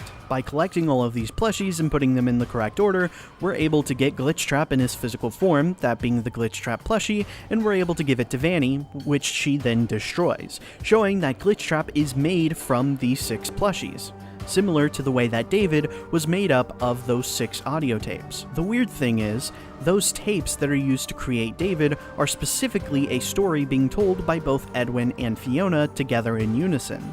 This is what is able to create the perfect David. So then begs the question, what do these plushies actually represent that they would be able to create a perfect representation of William Afton? While some would be quick to assume these plushies are meant to somehow represent William Afton himself, I don't think that's the case, because we've actually seen this representation before, during the events of the Into the Pit game. Into the Pit game, we play as a character named Oswald who goes to Freddy Fazbear's Pizza. By jumping inside of the ball pit, he's traveled back into the memory of the missing children's incident, in which, by going into the back room, following a yellow rabbit creature, he ends up finding a set of 6 kids. A lot of people were under the assumption that these 6 kids had to be the missing children and a character from the novels known as Andrew. However, it could be possible that this 6th kid was actually intended to be the Marionette the entire time, which would match up with the pattern of 6 we've seen scattered throughout Five Nights at Freddy's for a while now, all the way back in Five Nights at Freddy's 3, showing back up in Five Nights at Freddy's 6, and obviously in Five Nights at Freddy's Help Wanted 2. Similar to how Into the Pit shows that it was these 6 kids' memories that created the yellow thing, this yellow rabbit that behaves and speaks like William Afton, despite being a nightmare creature created of memory, it makes a lot of sense how the Glitchtrap would have came to be. He would essentially be the same thing, where the memories of those children, how they perceived William Afton, would come together and form one single being, a yellow rabbit monster creature. That's exactly what Glitchtrap is. So essentially, Glitchtrap would be the fusion of the M2 program that's been separated from the M2 body, and the memories of the missing children's incident and the puppet fusing together to create one entity. This might be a little confusing, since the missing children are presumed to have moved on after the events of FNAF 6, however, as we've been shown via the novels, just because a person's moved on does not mean that their memories or their agony has moved on just yet, as the character Michael Brooks specifically gives his memories to Carlton in order to keep him alive, despite the fact that Michael and all the other missing children in that story end up passing on. This shows that memories can still persist inside of the living world even after that person has moved on. So while the missing children all moved on thanks to the Happiest Day minigame, their memories and their agony still persist inside of the location that they all went to rest, that being the FNAF 6 location. We were told in Help Wanted that they had specifically used old circuit boards and things that they scanned together. If these memories and this agony was all fused into the circuit boards of all of the machines that were left behind inside of Freddy Fazbear's Pizza, then fusing with the old M3 chip, then it would create the Glitchtrap. It's a perfect explanation to that character, and line up with exactly what Scott Cawthon said in his second interview, distinctly calling Glitchtrap the possession of technology. And it would also explain some other details that a lot of people have been confused about, distinctly the events of FNAF AR, where we can hear Springtrap utilize lines that he would have only heard if they were able to get the memories of Ultimate Custom Night and somehow brought them to life. life, as that information is not something that anyone in the real world would have been able to know. The only person that would have heard the information inside of Ultimate Custom Night, specifically those voice lines, would be William Afton, or the one you should not have killed torturing him. I would even go as far as to say that they've been hinting towards this for a while now, specifically utilizing the character of Nightmarionne. We were told a while back that Nightmarionne in the events of the Five Nights at Freddy's 4 Halloween edition were not canon. This means that that character, as it was represented in FNAF 4, was most likely not entirely accurate. However, the character has made reappearances since then, distinctly as the face of Ultimate Custom Night, which always felt weird, and has also been making reappearances with inside of the modern era. It first appeared inside of Help Wanted as a character physically inside of the game, which was a little weird for a character who was not canon. However, we would later be told, thanks to Security Breach Ruin, that this character actually originated from the VR game, just like Glitchtrap did. We've been seeing utilizations of this characterization via the plushies that have been hidden throughout the events of Security Breach, as well as the staff bots that have been having the exact same face and design as Nightmarionne, and distinctly saying things like "in your dreams" written on the chest plate. However, the character hasn't been referred to Nightmarionne inside of these situations. It's been referred to as the Nightmare, which is the name of a character in Five Nights at Freddy's 4, distinctly that of a reversed version of Golden Freddy in a nightmare form during the events of Five Nights at Freddy's 4. We found out via the files that this character was actually just Shadow Freddy, which directly connects the Nightmarionne to Shadow Freddy, something I actually talked about inside of that last video. Paying attention to the voice lines in Ultimate Custom Night as to what these characters are meant to be, we're distinctly told via Nightmarionne that it is the fearful reflection of what William Afton has created, and William Afton specifically refers to his possession of the animatronics as his creations, thus meaning that Nightmarionne is a fearful reflection of the puppet's death. Add that on with Nightmare referring to itself as William Afton's wickedness given flesh, it seems to suggest that Nightmare and Nightmarionne are meant to be these sort of shadow creatures born of the pain that William Afton inflicted on the kids all those years ago. Interestingly enough, this character actually has appeared before, known as Eleanor inside of the Fazbear Frights novels, and is directly tied to the ball pit where the yellow thing and the missing children's incident are all connected to. This character goes around specifically leaving objects inside of the real world to cause more pain and agony, because it feeds on this dark energy. And thanks to Secret of the Mimic seemingly suggesting that the books are not one-to-one with the games, then that would imply that Eleanor can exist within inside of the game's timeline in a different form than the way that she appeared in the Fazbear Frights novels. I believe that the way that Eleanor is being personified inside of the games is via the Nightmarionne character. Nightmarionne is meant to represent the agony that William Afton has inflicted, specifically choosing the puppet as its reflection because the puppet was the first victim that William Afton ever took, and therefore it is taking his face in order to represent all of the pain and agony that William Afton has caused throughout the entire series, and that this character is specifically what fuses with the M3 chip via the circuit boards being scanned by Fazbear Entertainment that creates the Glitchtrap. This would explain why Nightmarionne has started making appearances, as well as Shadow Freddy and Shadow Bonnie in the more recent games. Interestingly enough, inside of the novels, Shadow Bonnie is also shown to be a benevolent character inside of the events of Fazbear Frights, and a lot of people have misconstrued a lot of its actions as something that's been helpful towards the missing children. However, a lot of people were confused about Shadow Freddy as well, as they originally interpreted Shadow Freddy as someone that was helping the missing children in order to find their killer. However, FNAF 6 would confirm that Shadow Freddy was actually benevolent and was being utilized by William Afton in order to lure the kids away.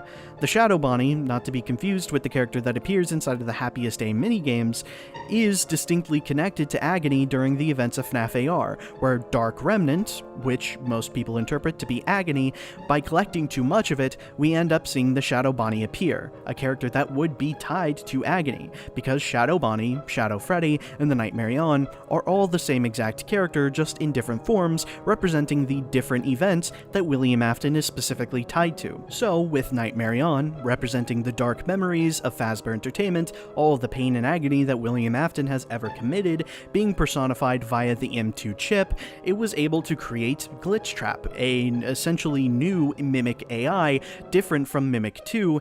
Despite them both having the same goal of trying to get the Mimic out, M3 has an additional goal of trying to fuse its personalities with the person that it believes itself to be. Because because it was fed data of all of the painful, agonizing memories that William Afton had created via the missing children's incident, the character now wishes to fuse with William Afton in order to become one whole being. This is why we distinctly see the burn trap, a spring trap suit, on top of the Mimic during the events of Security Breach. However, after the glitch trap is somewhat weakened via the events of Help Wanted 2, Mimic 2 is able to escape from his pod and removes William Afton's corpse from his body, leaving just M2. We know for a fact that the Mimic and burn trap are the same exact character via both the ending shown in Security Breach and the Scooper ending shown in Security Breach Ruin, where matching up the animations between burn trap being picked up by the Blob and the Mimic being picked up by the Scooper, they are almost exactly 1-to-1, which clearly shows us that we were on the right path in saying that burn trap and M2 were the same body, while also showing some sort of connection between the Blob and the Scooper. Another popular belief is that the Blob is simply just Molten Freddy in the modern day. However, the character is much too large to just be Molten Freddy, as was shown back in the original Five Nights at Freddy's 6. As Five Nights at Freddy's 6, the character was specifically made up of the 5 missing children. However, this character is much larger and appears to be made up of a lot more than just 6 kid souls. Rather, I feel like the connection between the Blob and the Scooper should be obvious, especially considering Security Breach has a missing child's plotline added on with the plotline of FNAF AR, which the entire point is that we are collecting Remnant for Fazbear Entertainment. I feel like the simple explanation here is that Fazbear was releasing animatronics to go and collect children to convert into Remnant, which then would be put inside of the Scooper. However, all of that Remnant came together into one amalgamation, which then created what we now know as the Blob. This would explain why the Blob is specifically made up of characters that all appear in FNAF AR. The one counter-argument, of course, being the puppet's mask, which seems to appear inside of the Blob. However, by looking inside of the trailers, you would know that Lefty was actually intended to be one of the characters in FNAF AR, and, as a lot of people know, Lefty distinctly has the puppet inside of him, thus meaning that all of the characters present inside of the Blob are all characters that also are connected to FNAF AR. This doesn't mean that the Molten Freddy can't contain the souls of the missing children incident. However, it feels like the more appropriate understanding of this would be that the souls from the missing children in the modern era are what are possessing the Blob rather than the missing children from the older era. And considering that the AR animatronics are specifically made up of this M3's code, that would sort of imply that the Blob is meant to represent a Molten Freddy for the Mimic rather than being William Afton's Molten Freddy. Of course, the second most popular interpretation of what the Blob was meant to represent was the staff of the Pizzaplex. However, I feel like the more easier interpretation for what happened to the staff is simply what we're shown via Help Wanted 2. In Help Wanted 2, we're presumably playing as Cassie's father, who ends up trapped inside of the mask bot at the end of Help Wanted 2.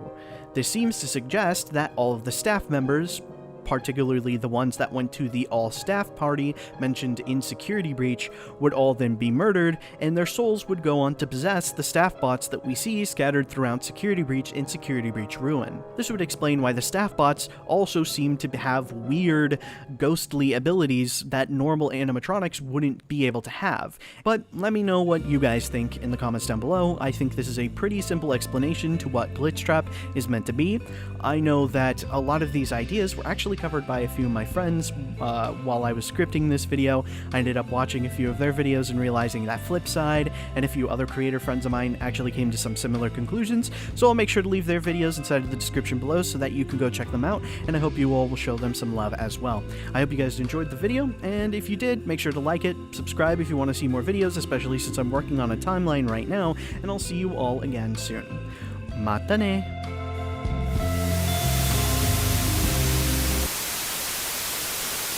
Placing the events of the Five Nights at Freddy's timeline onto a timeline is relatively simple. I mean, the games pretty much explain every single detail inside of the story and how to specifically plot them just based off of details that are established in those games.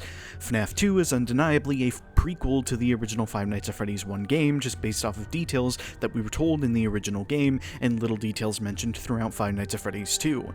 We also know that Five Nights at Freddy's 3 is a sequel to the original Five Nights at Freddy's 1. FNAF 4 is a bit more unique since it is shown to be a sequel to Five Nights at Freddy's 1, however it does seem to be a prequel to the events of Five Nights at Freddy's 3, as well as being a prequel to Five Nights at Freddy's 2 via the minigame sections. FNAF 6 is obviously a sequel to FNAF 3 with its presence of Springtrap, with UCN as a prologue to that story, and the modern timeline is as well pretty easy to understand, with Help Wanted being the very first game in the timeline, leading into AR, which then leads into Security Breach, which takes place at the same time as Help Wanted 2, and Ruin is a sequel to both Help Wanted 2 and Security Breach. Secret of the Mimic, the most recent game, is a prologue to the entire Five Nights at Freddy's series, and kind of wraps everything up in a neat bow before it goes into the final conclusion of the series within whatever this last game will end up being.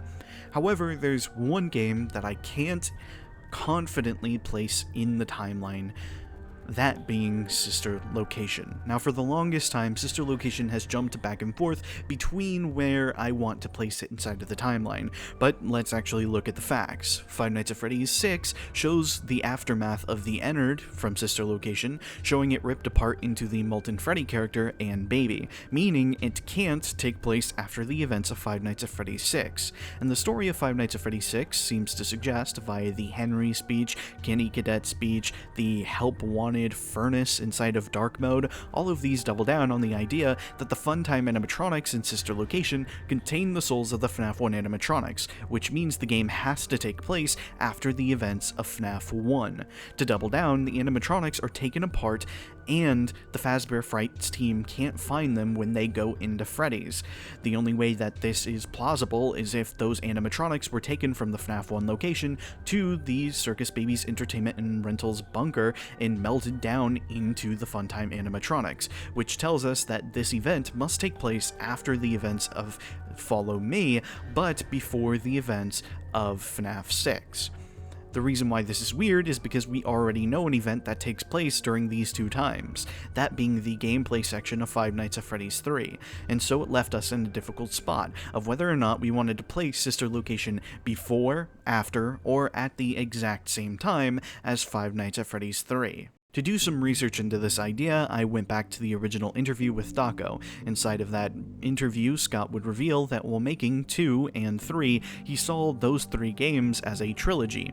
Despite this, Scott will go on record on Steam and multiple other places to refer to only 2 games as the ending of the Five Nights at Freddy's series prior to FNAF 6, that being Five Nights at Freddy's 4 and Sister Location. When Five Nights at Freddy's 4 was made, it existed as both a prequel to the series, going back to 1983, despite the player in the modern day, Mike Schmidt, experiencing this kid's nightmares. Around the same time, a theory had been going around that suggested that we had been playing as Mike in every single game. This was the result of FNAF 1 mentioning the player being fired for tampering with the animatronics, the exact same excuse that's used for Fritz Smith in the second game. So then come to Five Nights at Freddy's 3, where we're introduced to a character who has no introduction, no name, nothing, and the player is directly responsible for helping the children inside of the location move on. Then we get the additional context of Five Nights at Freddy's 4, setting up an older brother who's responsible for the death of a kid associated with Golden Freddy and all the FNAF 1 characters. It seems like this Mike Schmidt is the player that we're playing as in all 4 of these games, with the story being that his younger brother's death was what motivated him to go and try and help the children. However, the weird thing is that Five Nights at Freddy's 4 doesn't actually end the story. Rather, it just builds upon little pieces of the series and tries to give them more explanation, as it never actually gives us a conclusion within inside of this game alone. We never see what happens to our protagonist, or what happens to the antagonist of this game. The only game that actually gives us a resolution as to what happens to characters inside of the game would be that of Five Nights at Freddy's 3, which distinctly shows the children move on in Springtrap, showing that he was going to return another day. While, from a story structure standpoint, it is possible for a villain to get away to set up that, hey, this universe still exists and its potential to bring back the story, having it to where the protagonists are never actually given a conclusion to their story leaves the story open-ended and implies that the story is not complete. simply suggesting that while the antagonist will continue his run and go on to live other lives, the protagonist that we've been following this entire time has finally come to the conclusion of their story, and FNAF 3 is the only game here that actually fits that conclusion, so it would naturally make the most sense that Five Nights at Freddy's 4, its gameplay section of Michael re-experiencing these nightmares, has to take place before the events of FNAF 3 if Michael is to be our FNAF 3 protagonist. That's simply just what makes the most sense considering the plot relevance of Five Nights at Freddy's 4. So with that sort of concept, we then look at Sister Location and determine whether or not it gave a conclusion to its protagonists, and the answer is, once again, it doesn't. Instead, the story of Sister Location centers around a character, once again, named Mike, presumably the same Mike we've been following for all of the other games, and this character goes into the Circus Baby's entertainment and rentals location and is tricked and eventually scooped by the Ennard. However, after the Ennard goes on to pilot his body, all we just get is a little cutscene showing that, hey, now Ennard's in control, and that was the ending of Sister Location. That's not a fitting conclusion to our protagonist, as that story's never actually expanded upon. This means that the Ennard is now out there without any actual story to continue. This doesn't work if Scott considered FNAF 4 and Sister Location to be endings of the series. It makes far more sense that FNAF 3, the game that distinctly shows the missing children who have been the important character throughout this entire series so far, actually get a resolution. It also is the best place for Mike to go up against the big bad of the entire series so far, that being the killer. It is the perfect conclusion, both with FNAF 4 and FNAF 5 in mind. However, this is not the only conclusion of Sister Location that would ever come out, as a second variation would also end up coming out, with the release of the Custom Night DLC. In this DLC, we actually do get a bit more information as to what happened to Michael after the events of Sister Location. However, inside of these minigames, we're shown that Michael still looked the exact same that he did inside of the original ending of Sister Location, where he just looked like a normal person with the Ennard piloting him. This seems to differ from the original ending by going on to show Michael slowly start to decay before the Ennard is released from outside of his body and allows them to build the setup for Five Nights at Freddy's 6. While this seems to all be building up for a sixth game, it doesn't break our sequence. Rather, it gives a little bit of explanation for the gameplay we've been seeing. If you count, there is a total of 7 minigame cutscenes with an extra after beating the Golden Freddy mode. These 7 variants, they line up perfectly with the schedule of the FrightGuard during the events of Five Nights at Freddy's 3. Mind you, when you first load up Five Nights at Freddy's 3 and you hear the phone call, we're told distinctly that Mike is being welcomed back for another night, suggesting he had to have at least worked one night at Fazbear's Fright prior to this event, that being before the weekend. We would have a theoretical night 0 that the player never actually got to experience, but Michael did. At this point, Michael still looked like a normal person, just with the Ennard controlling him. We then have, obviously, the gameplay nights throughout Five Nights at Freddy's 3, in which we play a total of 6 nights. However, we're shown that after the 6th night, the game ends, showing us that Fazbear's Fright was actually burned down, which lines up exactly 1-to-1 with what's shown in the Sister Location cutscenes, as the 8th cutscene inside of this series of cutscenes distinctly shows Fazbear's Fright burned to the ground with Springtrap rising from the ashes. It lines up 1-to-1. If you're a little confused about how I'm actually structuring these, essentially start with this theoretical night 0 that we're told about from the very first phone call, then place the first minigame to take place distinctly after it. This explains the building that Michael was actually walking away from during the day. This wasn't his house, this wasn't the original Freddy's location, this wasn't Sister Location. This is Fazbear's Fright that he's leaving from, with this as the very first day and then the very first minigame. Then we have Night 1 of Five Nights at Freddy's 3, leading into the second minigame, and so on.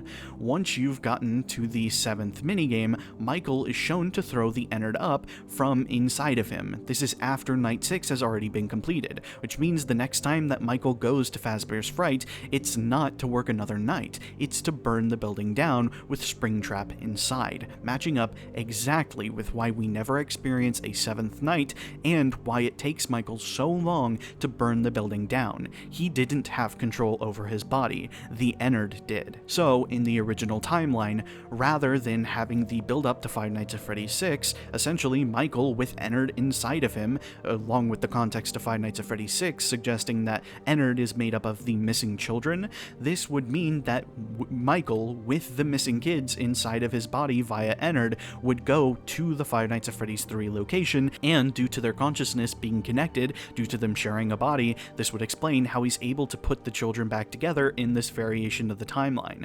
However, we know that that's not what ends up happening, as the build-up for Five Nights at Freddy's 6 shows that the kids clearly didn't actually move on during FNAF 3. After all, we were given two endings, that being the good and bad ending. And while I'm positive that during the development of FNAF 4 and Sister Location, Scott had intended for the good ending to be the canon ending, due to the response of how the lore was after the events of FNAF 4 and Sister Location, Scott chose to choose the bad ending route instead to give him more leeway to create a sixth game to reintroduce the missing children and where they have been this entire time. I believe everything within inside of that DLC was setting up Five Nights at Freddy's 6, which explains why Michael is distinctly saying that he's going to come find his father after the fire has already occurred. These events were happening in tandem with each other, in which, after burning down the building, he promises to come and find his father who he eventually ends up meeting again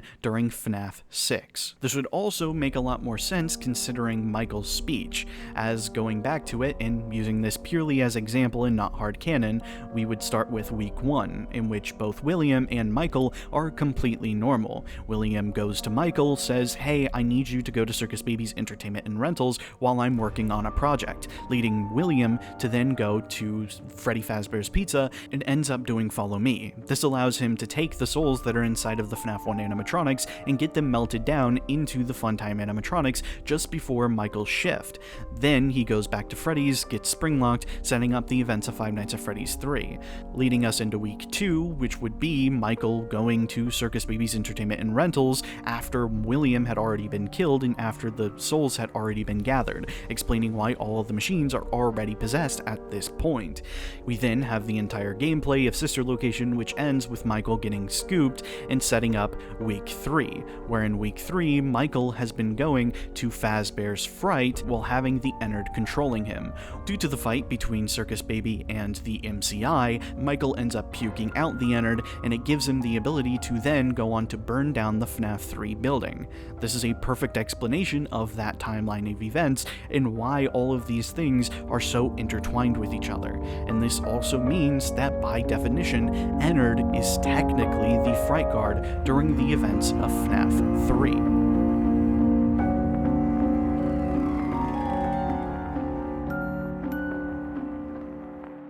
But that's just a theory. I hope you guys all enjoyed. This was a concept that I've been sitting on for a while because I didn't exactly know whether or not I'd be confident enough to release it, because I know that people aren't going to very much enjoy it because they're going to think it sounds stupid, so it must be stupid, and I understand their thought process with that. However, I think ultimately this was the way that the narrative was trying to write Ennard into importance and trying to explain when Sister Location takes place. If you actually go back and play the games with inside of that sequential order, I feel like they will make perfect sense to you. And when you're done, come back and let me know if the story made a lot more sense the way that I've presented it here after going back and actually playing the games in that order.